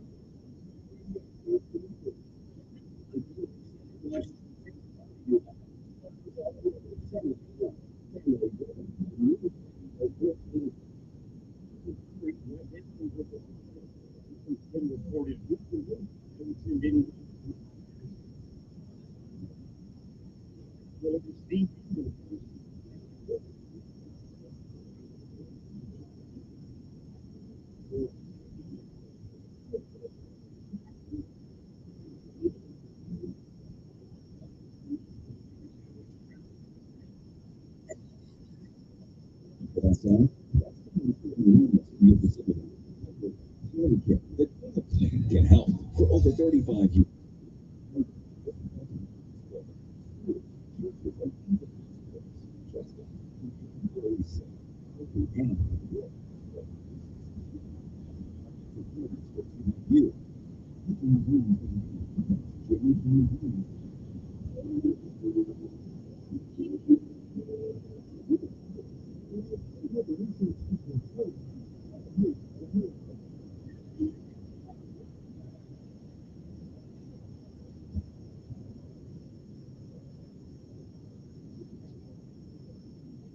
You see miracles all the time at children's hospital. The miracles in the country. Whereas those children's hospitals they need our support for these miracles. Put your money for the miracles. Support the children's hospital.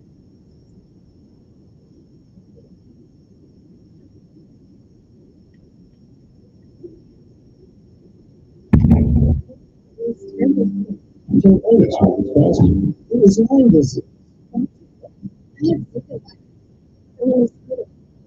How to react to the child. Next to your health, we think from unexpected places, with effects, using ethical services from the National Pest Management Association. Half of Alabama residents use a septic tank. Are you one of them? Septic tanks are used where municipal sewers are not available, and maintenance is important. Failing septic tank systems can endanger your family, pollute the environment, and be expensive to repair. You know the warning sign: wet spots in your yard, slow draining toilets or drains, bubbling sounds in drains, and sewage odors. You can prevent your system from failing by having your tank pumped every 3 to 5 years. Use a separate container for grease and dispose of it properly. Use detergent, low and phosphate, and spread laundry loads over several days and do not overload the system with too much water. You need a permit before installing a new system or before repairing an existing one. Your local health department has a copy of the septic tank system permit that indicates the location of your system and the size of the tank. This is State Health Officer Dr. Scott Harris. For more information, visit our website, www.alabamapublichealth.gov. My wife and I enjoyed a wonderful dinner last week with friends we hadn't seen in a long time. The next day, we received a handwritten note which they delivered by mailbox, letting us know how much they had enjoyed our dinner together, along with an article that we had discussed. You know, today's high-tech, etc. It's refreshing to get a thoughtful handwritten note once in a while. It's enough to inspire me to get started. To learn more, check us out at BeKindnessRevolution.com. This is State Health Officer Dr. Scott Harris, encouraging you to take the perfect pledge and support the 47 million people worldwide who are living with Alzheimer's disease and other dementias. The number of Americans living with Alzheimer's is growing at an alarming rate. 10% of people over the age of 65 have the disease, and 2/3 of them are women. New research is making it possible to detect Alzheimer's disease and providing an accurate diagnosis earlier than ever before. This message brought to you by the Alabama Department of Public Health and this station. Be smart, witty, and fast on the draw. It's Mark Levin this afternoon at 5 p.m. on News Radio 1440. Yeah, I can't believe it. Yes, I think I'm going to be there in time. Good morning, everybody. It is 8:44 in the morning. The numbers are 860-1440 here. You want to get started? The mayor's going to know how we did. But I did get them to stay a little longer. Good morning. Good morning. Yes.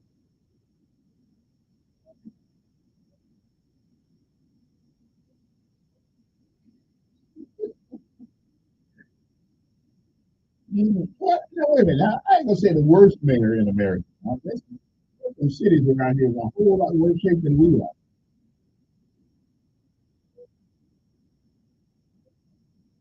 Mm. Mm. Okay.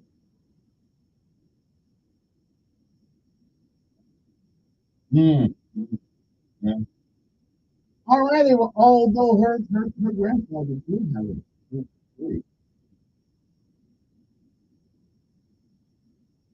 Yeah. She's a little bit of everything. Yeah. Everything is everything. Good black. Yeah. Okay. Now let's not. We don't talk about a lady like that. Come on. You're a gentleman. Aren't you a gentleman? Come on now. You know. We can disagree if you like I do. But calling them nuts, that's kind of a little fair. Good morning.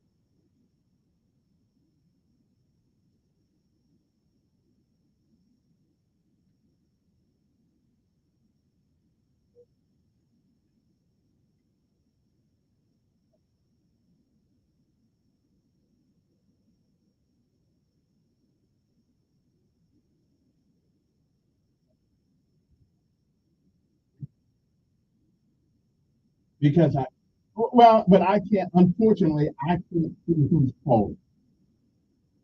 When people call. Yeah, I know what you're talking about, but I can't see, right, but I can't see. I can't see. Yeah, yeah. But I'll hang up anybody that comes. Whatever. I can't see who's calling. I want to call. I want to call.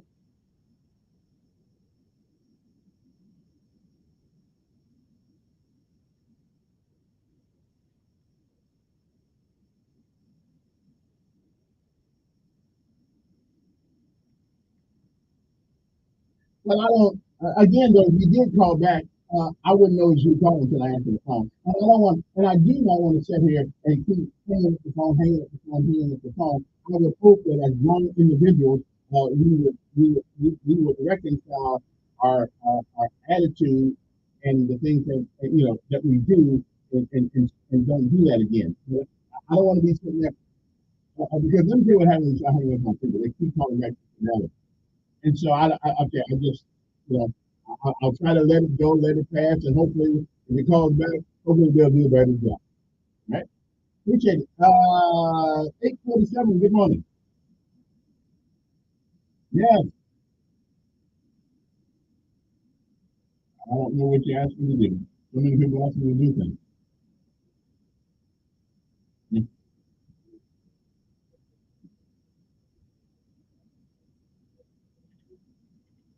Oh yeah, I don't care what. Yeah, yeah, yeah. Listen.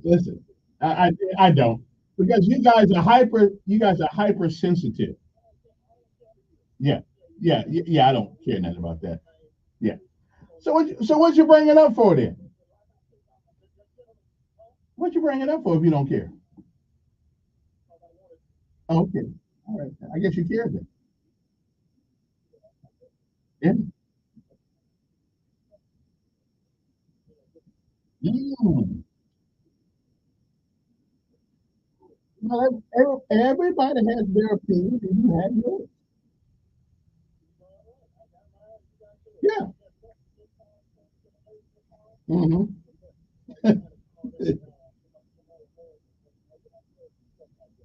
Yeah. Mm,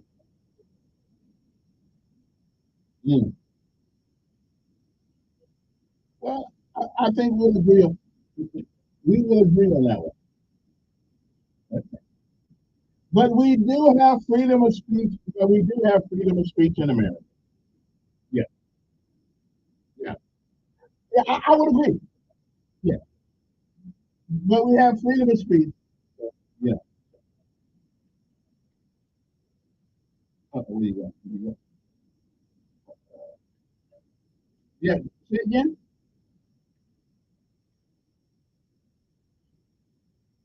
No, yeah, we're done.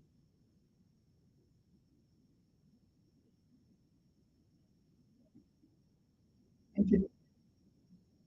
I don't need to hear. Yeah, but I don't need to hear a whole speech. I mean, just a comment and.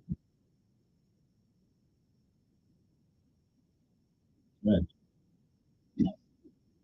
All right, brother. Appreciate it. Appreciate you calling. Good morning on there. Good morning.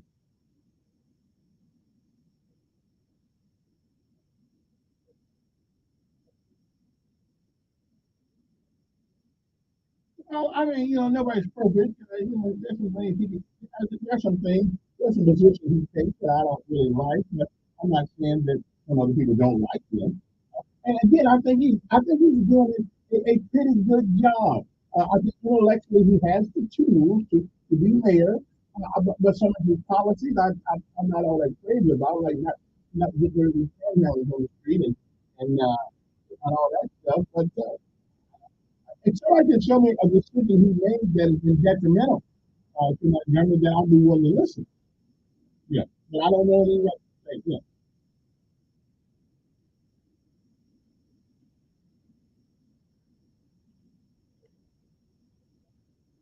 Mm-hmm. Now he did tell me they're not getting that whole $6 million. Now I don't know.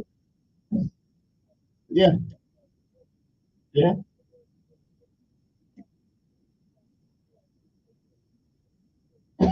Now, okay. Now, the views and opinions expressed are not necessarily those of Cumulus or me, but of the coupler. Yeah, yeah.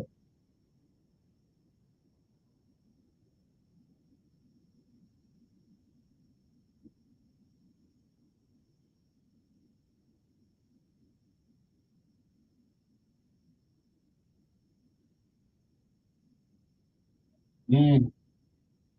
Now you make a good point on that one. And I think the mayor would disagree with that because there's some things we challenge and other things we don't. Yeah.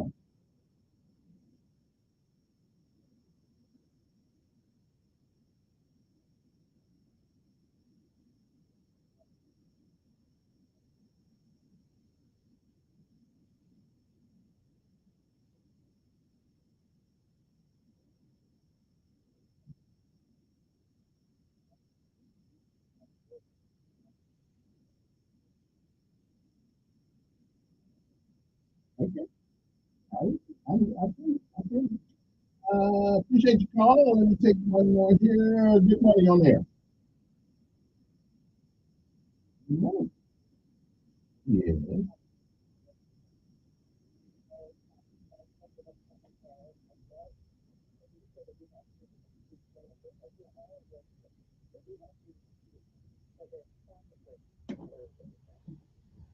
True. I think everybody realizes that, depending on the words you use. Okay. Depending on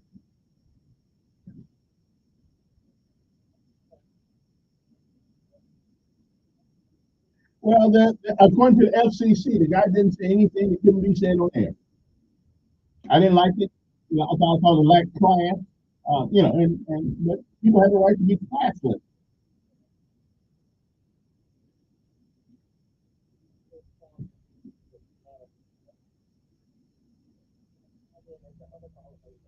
Mm-hmm.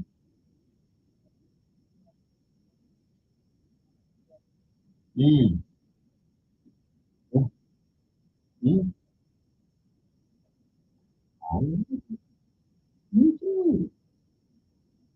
Yeah, yeah. Hey, listen, hey, yeah. So be it. Good morning.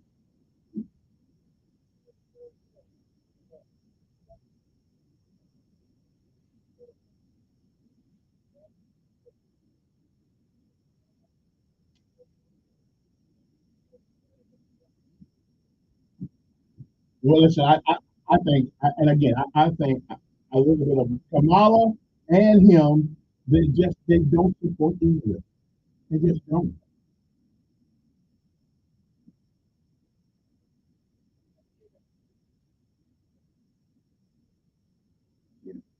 Yeah, yeah. They just don't. Yeah. All right, they just don't. Good morning. Yes.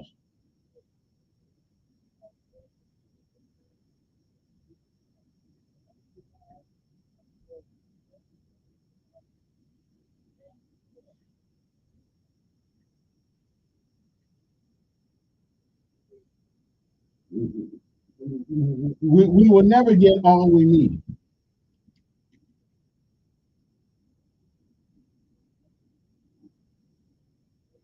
How long did I do it? Them other people had 10 or 15 minutes and that was it. Yeah. Man, stop whining and tell me what's on your mind. Yeah. Mm-hmm. All right.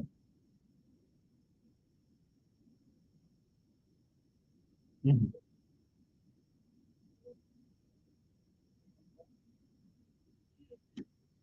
Mm-hmm.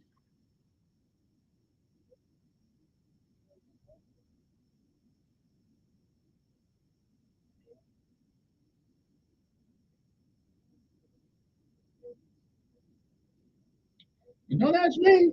I mean, don't ask me. Yeah. Yeah. Yeah. Mm-hmm.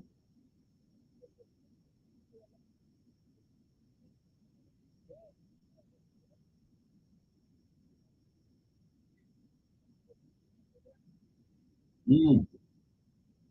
Okay.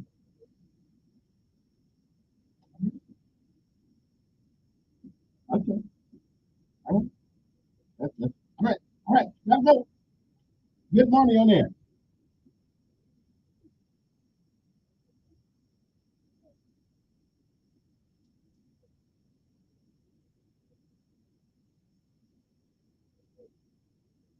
Yeah. I really appreciate it. When we come back next hour, it has been reported to this hospital that somebody got escorted from their office in the city of Montgomery. I think now, I don't know what that's all about, but it has come to me that this individual is no longer in the employment of the city of Montgomery. Which office did this event occur? So, during the top of the hour break, let me do some insightful investigation and find out what happened. Okay, then. So we'll talk about that and other things when we connect. We will have any guests next hour. We'll talk about that and see what's going on. And tomorrow, I'm going to try this one more time because I think it's a good idea. Tomorrow, we're going to have our kitchen table discussion with our participants, and hopefully, we will maintain a decorum where we can have those conversations about the things that we talk about around the kitchen table. Now, politics will be on the table, of course. Uh, Although I don't think there's any secret of who's going to vote for who in Montgomery or Montgomery County. But it's interesting to see the perspective of people. Okay, so but we'll be back, in a little bit here, and who got exploded from their office in the city of inquiring on one note.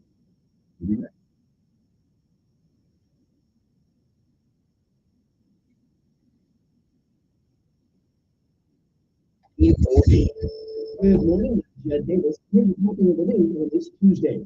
Hurricane Milton is now a Category 5 storm and considered one of the strongest ever in the Gulf of Mexico. The Tampa Bay area could see the worst after Milton is released at sometime tomorrow. Right now, residents and tourists are evacuated. The case of a sheriff killed at gunpoint finally going to trial. Dallas County Sheriff James Williams was killed 5 years ago. Jury selection began yesterday. William Chase Johnson was charged with murder. He was 18 at the time of the shooting. Jury selection began Monday and was continued. People were arrested after shots fired at Alabama State University's campus over the weekend. Until the shots were fired into the air Saturday during a busy homecoming tailgate. Nobody was hurt, and ASU police identified the suspects. We're on this morning. Jeff Davis, the WSFA 12 News. WLWI-AM, the home of the Ben Shapiro Show, and heard on 95.1 HB3FM, Montgomery, the coolest media station. This is CBS News Coffee Hour, sponsored by O'Reilly Auto Parts. I'm Deborah Rodriguez. The Coast Guard has just closed the ports of Tampa, Sarasota, and St. Petersburg to all vessel traffic. Flights are being canceled and airports closed as a dangerous Category 4 Hurricane Milton moves closer to Florida's Gulf Coast with winds of up to 145 miles an hour. Governor Ron DeSantis. The entire peninsula portion of Florida is under some type of either a watch or a warning. Roads are jammed as people in danger zones move north and east, but not everyone can leave. PBS's Jonathan Guglielmi was in Tampa. The Tampa General Hospital, the region's only living and trauma center, many patients are too unwell to be evacuated. The hospital has erected a removable watertight flood wall around its exterior, which keeps this workforce at bay. It served the hospital well when Helene's 7-foot surge slammed nearly. There are still concerns in its Milton approaches. The Supreme Court is hearing a gun rights case this hour involving a post hunt. They have no identifying marks that allow law enforcement to trace them. Guy Boyd was shot by a friend who'd been fooling around with one of those guns that he bought online. Guy was left with a bullet fragment in his brain that triggers seizures. I mean, saving one life would, that right there would mean the world to me. That would make me the happiest. In northern Israel, conflict in the Middle East has entered its second year, and Israeli air defenses say they intercepted rockets over Haifa Bay today. At the same time, Israel says expanded its ground offensive in southern Lebanon. Reporter Linda Goldstein from Jerusalem. As Israel expanded its ground operation in southern Lebanon, Hezbollah responded with barrages of rockets at northern Israel. The army said most of the rockets were shot down by Israeli air defenses, but several landed and caused property damage. In a statement, Hezbollah said its capabilities to fire rockets at Israel remains intact. A medical helicopter headed to pick up a patient went down near Highway 22 in northern Kentucky last night. WKYT's Grayson Passmore from Owenston. A spokesperson with Air Evac Life Team told us in a statement they are heartbroken to share that 3 crew members from the AEL group 32 died in the helicopter crash. Amazon trying to entice you to buy at its big deal days today and tomorrow. Contributor Insure. The key question many people are going to be looking to answer is whether or not Amazon's event is going to be the first sign of a strong holiday shopping season. This is CBS News. Pick O'Reilly Auto Parts for all your car care needs. Get the parts and service you need fast from the professional parts people at O'Reilly Auto Parts. It's common knowledge that after age 30, our metabolism changes. I'm Chuck Morris. I tried everything. Working with a team of health experts, we came up with Morning Quick. Morning Quick has probiotics to help you lose weight, prebiotics for digestion, and powerful anti-aging supplements. Go to onehousephysicians.com. Use code It's at 511 and growing 40% off. Save with 511. Save is not been downloaded and let know if not is not available by most free or for and disease has been on. The following ZipRecruiter radio spot you are about to hear is going to be filled with F words. If you're hiring, we at ZipRecruiter know you can feel frustrated. You can spend a fortune trying to find fabulous people, only get flooded with candidates who are just nothing. Fortunately, ZipRecruiter figured out how to fix all that. We find the right people for your roles fast, which is our absolute favorite F word. Just go to ZipRecruiter.com/free to try ZipRecruiter for free. That's ZipRecruiter.com/free. AI has caught the attention of the Nobel Committee. While Nobel Prize in Physics has been awarded to American John Hopfield and Geoffrey Hinton, a British Canadian, for discoveries that enable machine learning. Hinton, who works at the University of Toronto, is known as the godfather of artificial intelligence. Hopfield works at Princeton University. Hinton has predicted that AI will have a huge influence on civilization, bringing improvements in productivity and healthcare. And he has indicated there could be a downside with, quote, things getting out of control. CBS News. Scary movie night all too real for a couple in Monrovia, California. They say they were watching Winnie the Pooh, Blood and Honey when they heard clanging noises coming from under the house.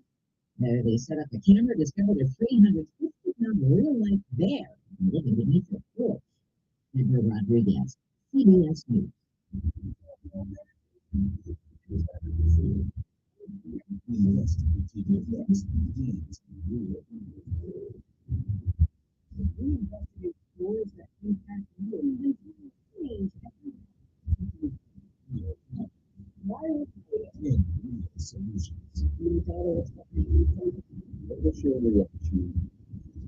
Investigate TV weekdays at 2 on WSFA 12 News.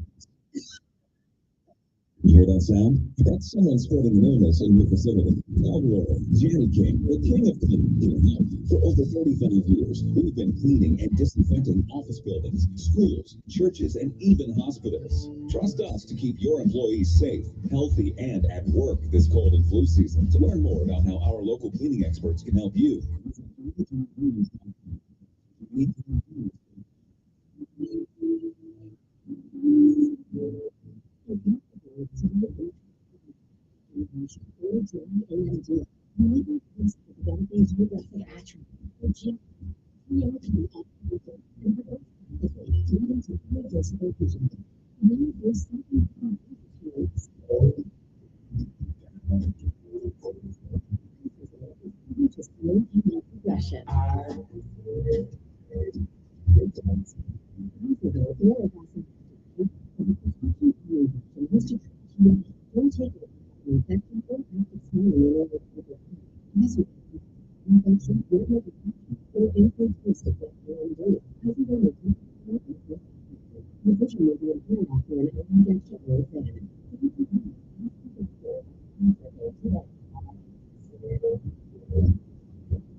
Don't miss Hannity, incoherently years live this afternoon at 2 p.m.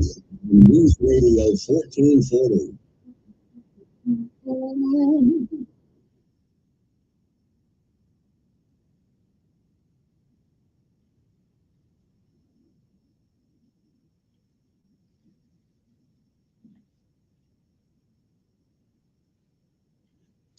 Okay, it is 9:07. Not a whole lot of time to talk about much today, but the man said, yes, I can just stay a little longer.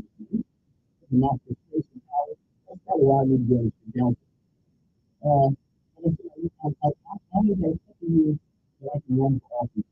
If I can reach the ceremony, maybe be on a fish or something. Thank God every day I pass that.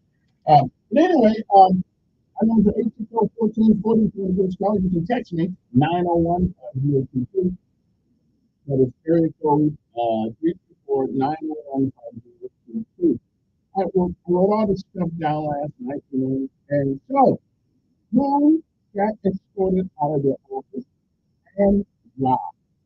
Yeah. Mhm. Really? It's one of those conferences that I have been for the most part, totally against the beginning.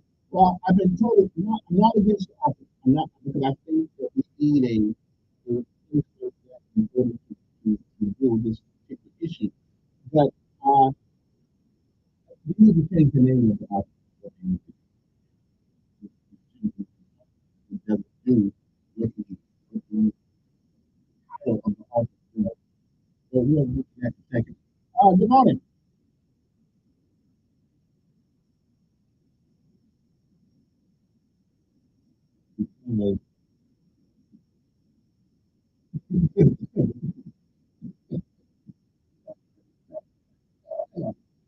Well, all I can say, if you're looking for young advertising, then you'll see it. Yeah, yeah. Well, well, yeah. Well, the person who's no longer there is Mr. Moore, Office of Violence Prevention, which is one of the better names of any office because nobody can do office prevent violence if you act it. So, well, well, that's what the rumor had. Now, I'm not exactly sure about the expert, but I do, I, I do know that the paper says it's no longer with it. And I can tell you this much, you can get a different certificate on night watch, police. So, yeah, yeah,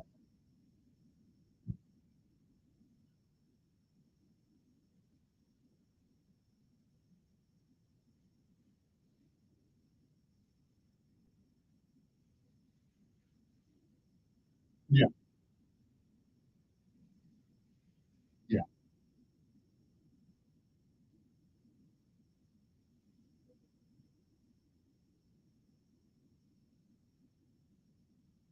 Hmm.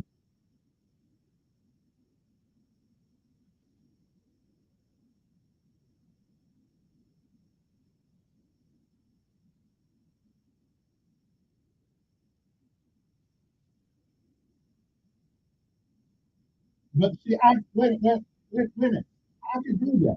Here's the ink pen. Now, what does ink pens do? Ink pens write things. And what is writing for? Writing is so you communicate not verbally, but written. And also, hey, ink pens have different color ink, which can, which, which can represent the severity of an issue. Yeah, really. Yeah, yeah,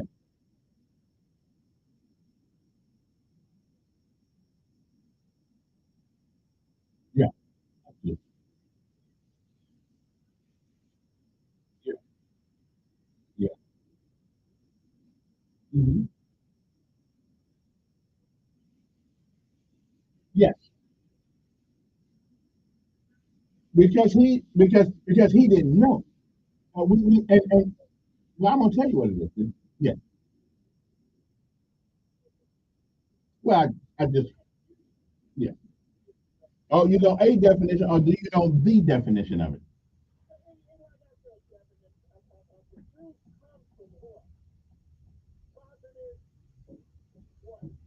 Well, that's a theory of philosophy, but that's not what truth is. No, no, no, no, no. That's a science, right? But that is right. But that's not necessarily true. Yeah, right. But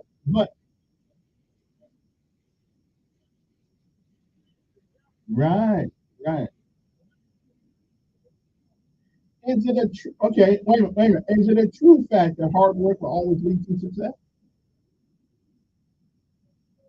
Well, I'm gonna get.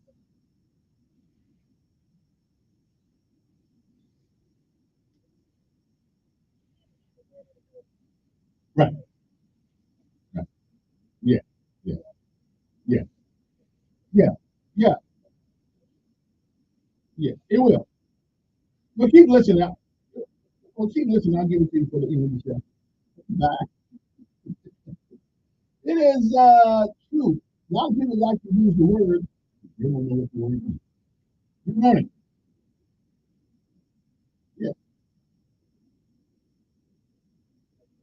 Yeah. Mhm. Mhm.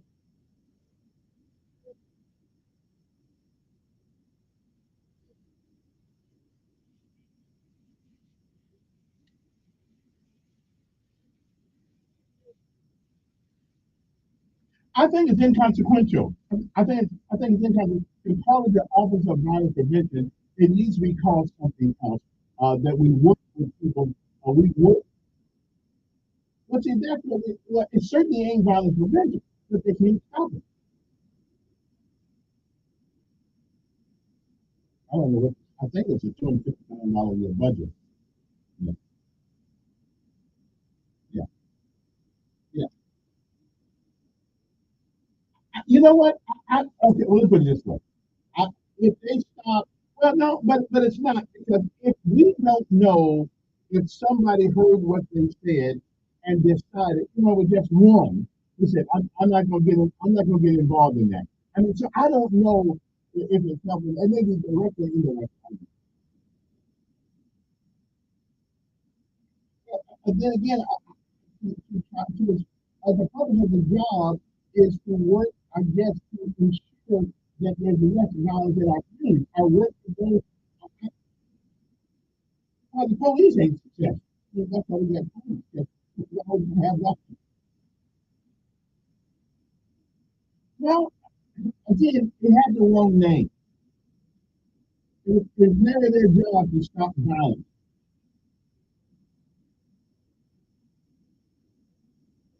I just don't know. There are some things that we don't know. Uh, well, I don't really start with it.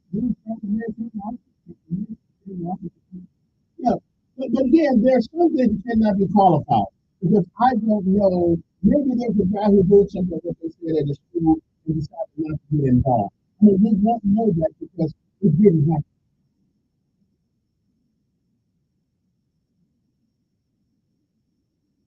Yeah.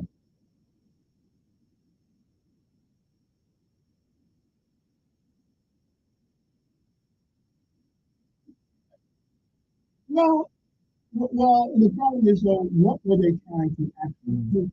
We got a police department with people with guns on their side. We got FBI agents, we got U.S. Marshals, we got and none of them stop violence.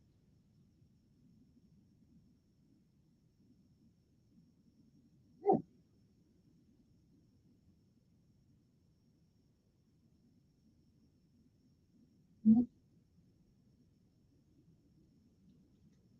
Mhm.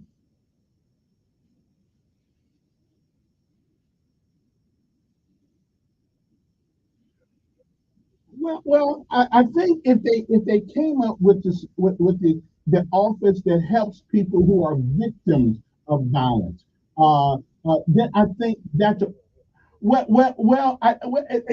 that's right. It had the wrong name. It had the wrong name. Yeah, okay. But what wouldn't it be nice to have a central organization where if your child has food or somebody keep breaking in the house, that you have more than one organization to help you get life back together. I think the concept is good. Let's not talk about alpha the violence prevention. That don't work.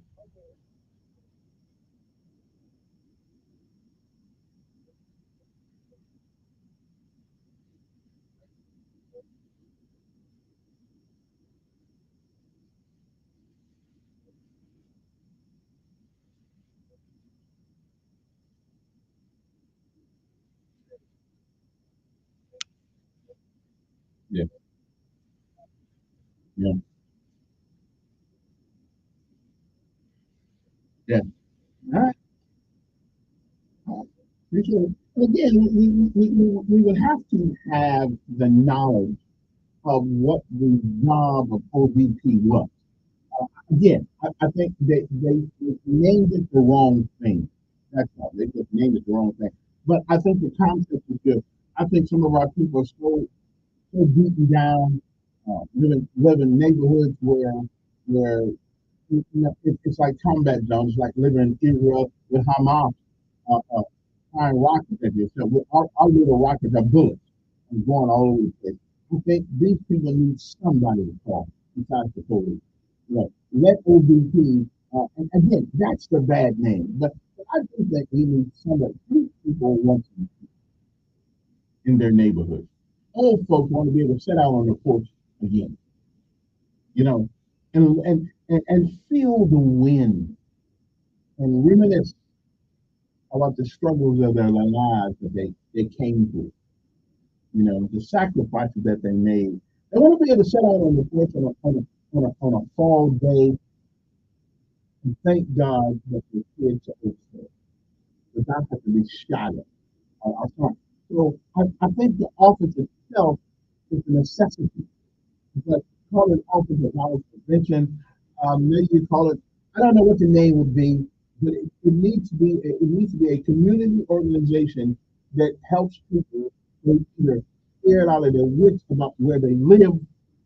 Is there anything we can do? Go around to people's houses and say, hey, check on their people who live in violent neighborhoods. It ought to be something like that, you know, like a Meals on Wheels thing, except y'all going to check on people, make sure that they're okay. And so the Office of Violence Prevention was doomed to begin with under that name, but they do it. I think Will Tyrus and all those guys.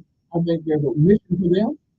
I just think they need to rename that office. Okay? Give it more of a community. Um, and I don't know what that means. I haven't thought about it, but if I thought about it, I could. It needs to be inclusive not only of the restaurant community, it needs to be inclusive of all of the community. And if it's nothing but a place where people can call and get put in contact with people who there was a place called Christian Builders, I believe, that if you were a victim of crime, I know they come out and they help people build back up and things of that nature. I don't know exactly what the name of that place is, but a lot of folks don't know about the place. I mean, you know, you get break into your house at 1 o'clock in the morning, bust your door down. How do you get it fixed at 1 o'clock in the morning? You know, you can't go to sleep with the door open. How does that happen? You're so depressed because your child just got shot. Who do you call? Yeah. It needs to be a source of information to people who are victims of crime. And so because Office of Violence Prevention is doomed, the name is doomed. Okay? Because the next day you hear somebody being heaped upon by violence. So wrong name, but a great mission. Wrong name, great mission. Okay? They can't stop violence. But what they can do, given the right resource, is help people who've been victims. Okay? What that looks like, I don't know. If I had an opportunity to work on it, I would work on it. You know what I mean? So, I don't know what it is.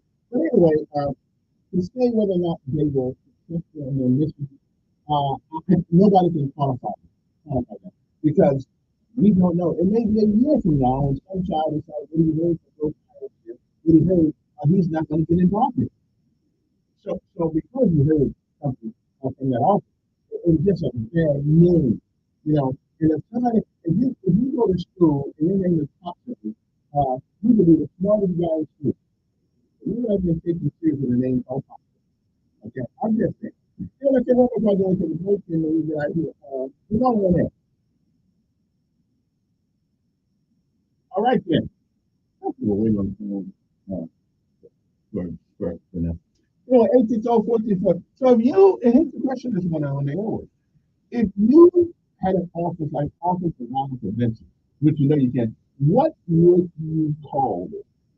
A office that is to assist people who have been victims of violence. What would you call it? I think, and I asked him about that. He said, they kind of, I think he did say they were trying to come up with another name. What name would you suggest? But we need the place. Okay, it just needs to be a new name, and the mission needs to be more inclusive of everybody of it. It needs to be an information exchange of where they can go to get this done, where they can get that done. So again, you know, every time you're doing 2 o'clock in the morning, you still for the rest of the night because you don't know who is going to put up the door. So maybe we need somebody like that. You know, we, your car got stolen. Is there a place in town that will help you with transportation temporarily until they can find the job? And there are all kinds of that also can do lots of things, but it needs to be repurposed. Okay, repurposed. I think that's what it is. It needs to be repurposed. Anyway, let's take a break, and we'll get back to the more mental that you guys don't want to play with. So, what would you call it? 860-1440 is the number. If you that's fine. What would you call it? Forget offensive violence prevention. We're not stopping. The police can't stop it. State authorities don't stop it. National Guard don't stop it. The Army don't stop violence. But what we can do is work with people who've been victims of violence. Okay? What would you call it? We'll be back. Let's place OVP with MPD.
And we are back. Good morning. You know, somebody came up with a great name for this office. I hope the marriage people are listening this morning because it is not only is it a name, but it is a name, and in that name is its mission, which makes sense to me.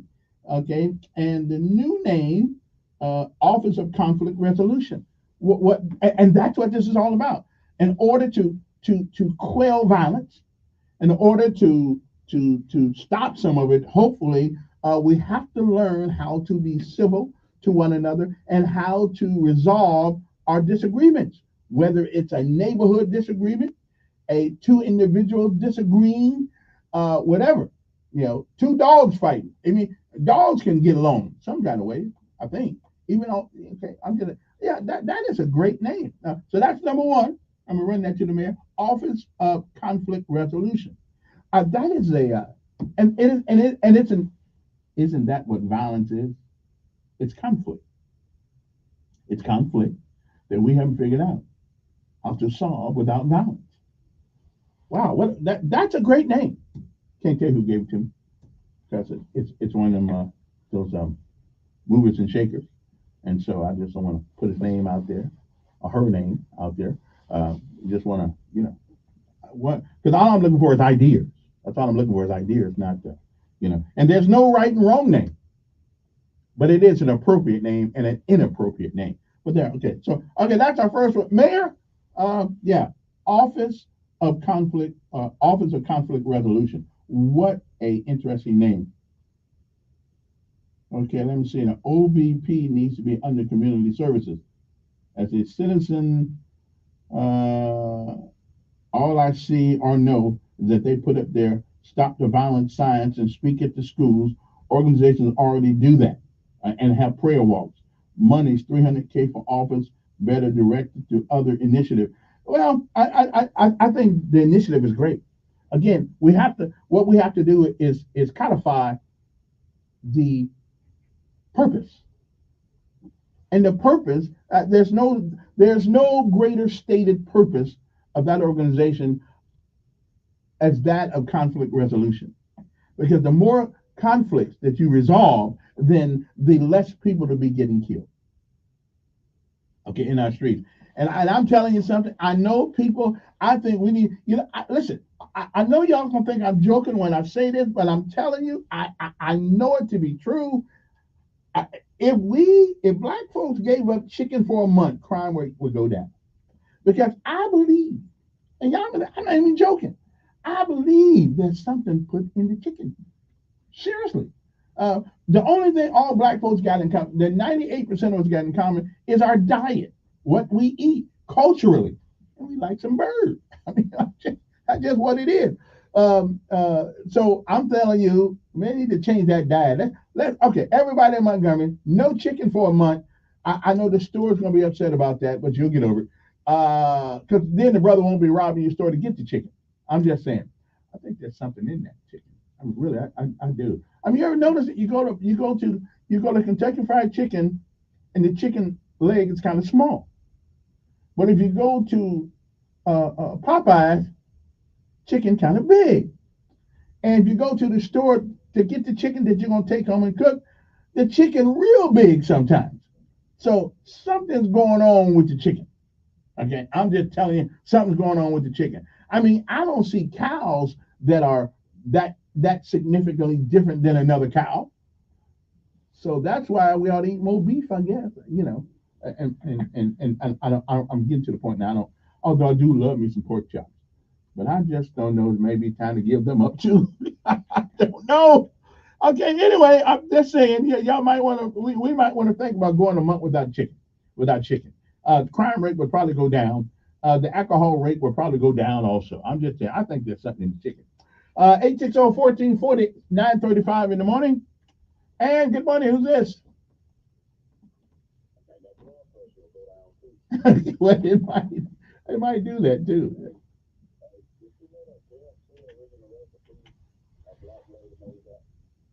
I never heard that. But as good as it tastes, I believe it. All right.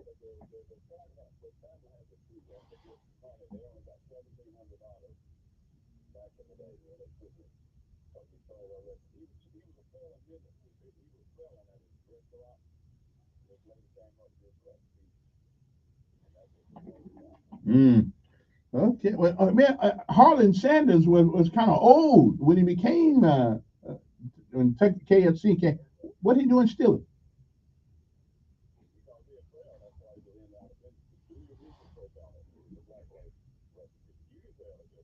Yeah. Oh yeah. You can. You can do. All right. I appreciate it, but I never heard that. 9:36 in the morning. Good morning. Who's this?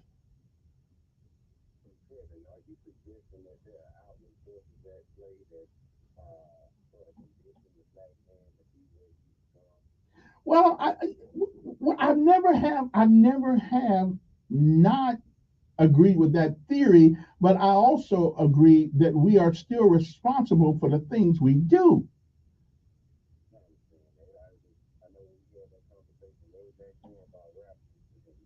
Oh, rap music. That's worse than chicken.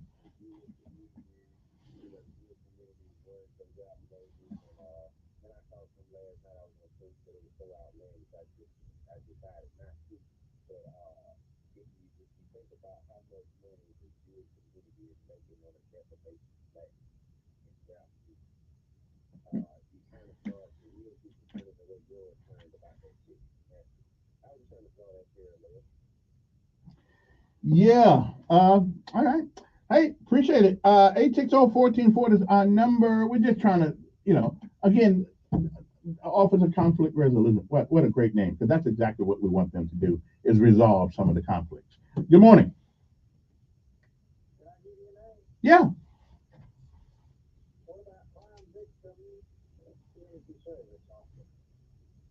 Okay, so that would be CV crime.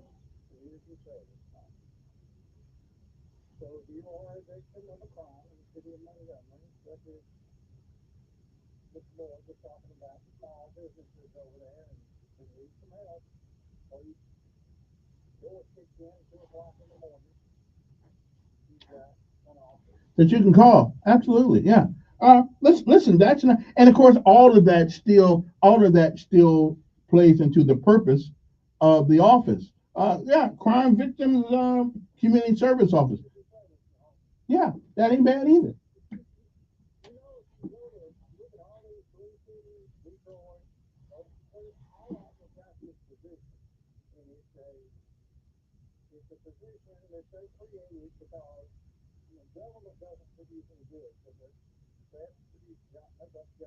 Mm-hmm.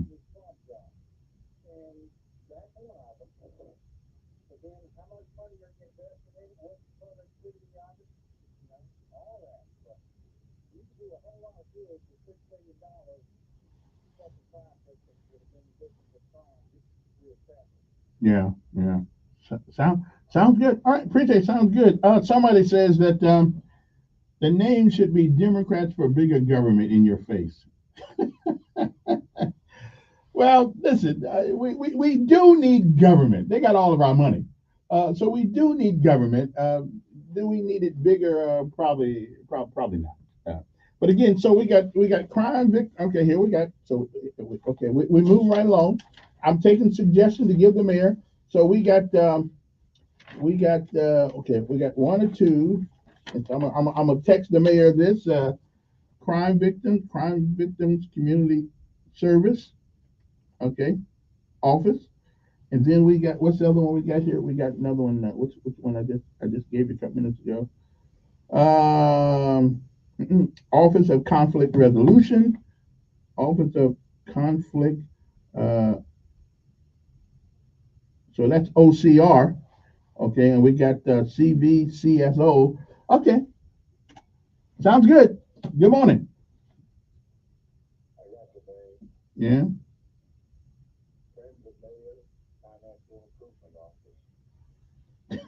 How does that help? How does that help crime? Oh.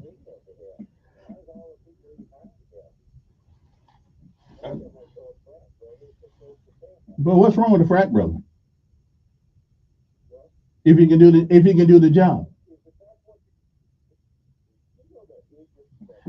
What's wrong with a frat brother if he can do the job? Who's not? Uh, I first of all, and again, you know that everybody knows I don't agree with him on everything he does. Well, it looks like our economic status. It looks like our economic status is doing pretty well. He's brought in a lot of businesses have come to Montgomery. Oh, they got the meta thing out there that's being built right now. The dirt's being turned. They're bringing in a server place. Now you wouldn't know anything about that because huh? Well, I think they said 250, 800, something like that. Hey, let me ask something. Is that 10 people? Is that 10 people who don't have a job now? All right, see you later. You have nothing to get to say about it anyway. Anyway, so let me take a break, and so we got the office of what do you call this?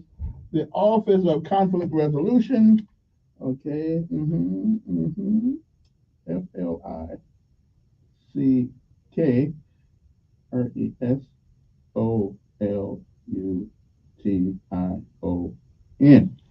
And I forgot exactly all them other letters stand for. CVCSO. Okay, you got to text me that name, that name again. That's more than 3 letters. Anyway, so we shall return uno momento. We get somewhere in what we do. What we all know is VP. Okay, we need to rename, repurpose the organization. Okay, I'm good. We're getting somewhere now. Now we're coming up. Now we're coming up with suggestions instead of curmudgeon. Okay. Listen, I'm not gonna just because the mayor's a Democrat, I'm not gonna say everything that he does is wrong. I'm just not gonna do that. And I'm not saying all Republicans what they do is right, and vice versa. So that was a good idea. Good idea. And I think the concept of an office of some sort like this is good. Okay. Really nice. Some days I have made my own stuff. I mean, when I was either they need to probably put my brain up for research.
And we are back. Man, it's good. We lost it. We lost it. Good morning to you. Hope this day finds you well. Somebody wrote me a text that, I don't know if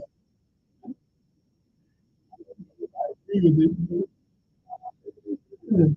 Says, I don't want more of my dollars being wasted away because I can't control their emotions. Now that's an interesting perspective. But what if, and I'm only, and again, I'm only looking for what if we find that environmental issues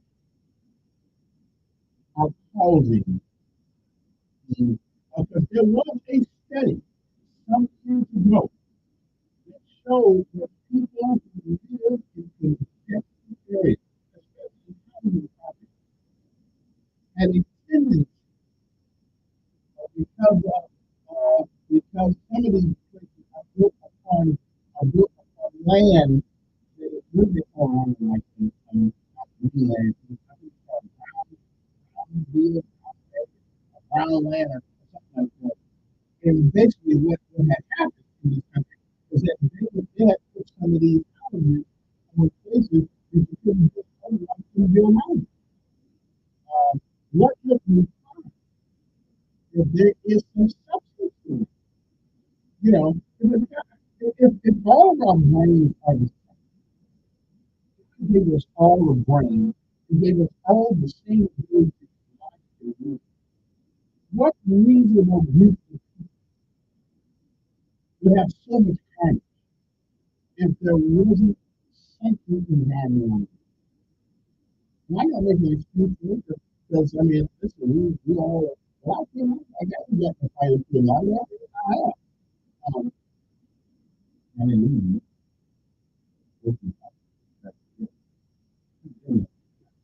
but so what if the society has is culpable in some way of causing because most of us reasonable people. And what if what I'm saying is not true? What if what I'm saying is absolutely correct? The dietary uh, and I'm trying to make excuses, but I'm like everybody else. I'm wondering why so many. And it's got to be more than not having a father there. I mean, not having a father, I didn't have one, but I was trying to kill one. So what is the bigger issue of all this now? And I mean, what's the bigger issue? There's got to be something. There's got to be something. And I mean, we have all these college professors, scientists who study why a man wants to be a woman. Well, doing environmental scientific study the environment of our community. I mean, why is that? Here's the question. A friend of mine told me about this stuff. You know that certain businesses in certain neighborhoods use certain colors. Not because they think about who lives there, but because they know who lives there. And they have decided that certain colors bring about a certain reaction of people. Yeah, it sounds kind of weird, but I will tell you, when I see the color pink or gray, they both have different effects on me. Gray is sort of dull and there, keep on going.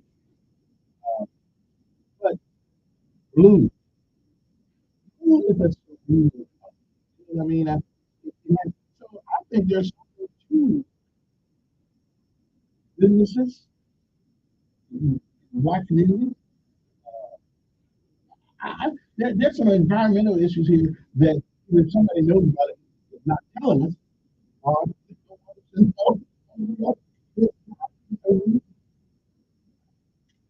Good morning. Morning.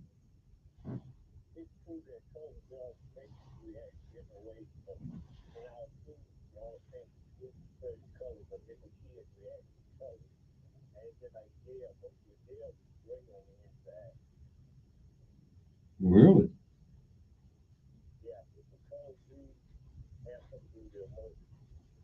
Wow. I was only putting forth a theory, but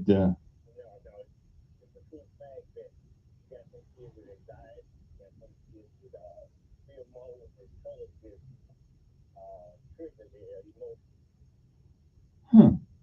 Interesting. What about chicken? What do you think?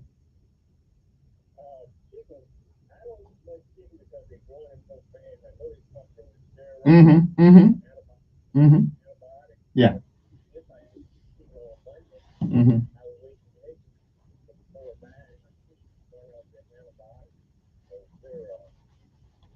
All right then. Hey, appreciate it. Good morning. Who's this? Oh, wait a minute. Wait a minute. Did I lose somebody? Okay, there we go. Good morning.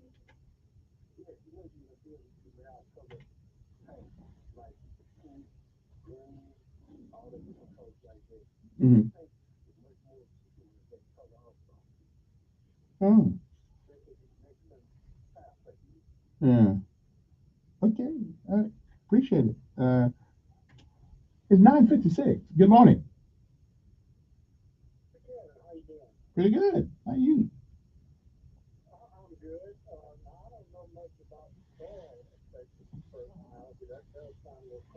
Hmm.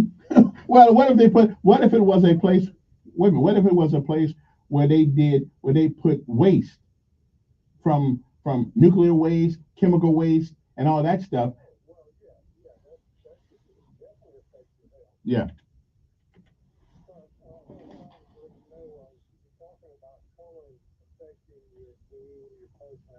Right.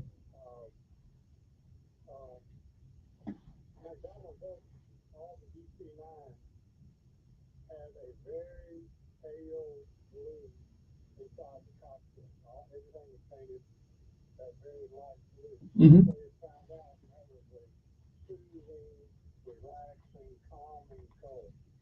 Hmm.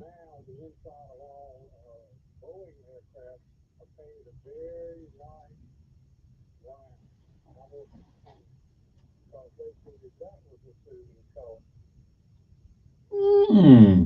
Well, my theory is not wrong. See? I'm smart. I keep telling you, I'm the smartest guy on the radio. I didn't know about the down the road and all that stuff. But colors, when I was saying, and purple. One more, call the money on there.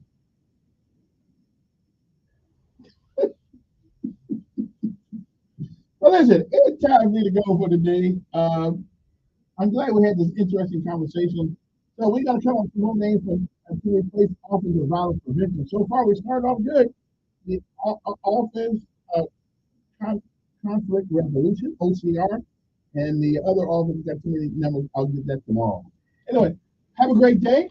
Have a good day, and help somebody today do something that they couldn't do otherwise without you. Come on.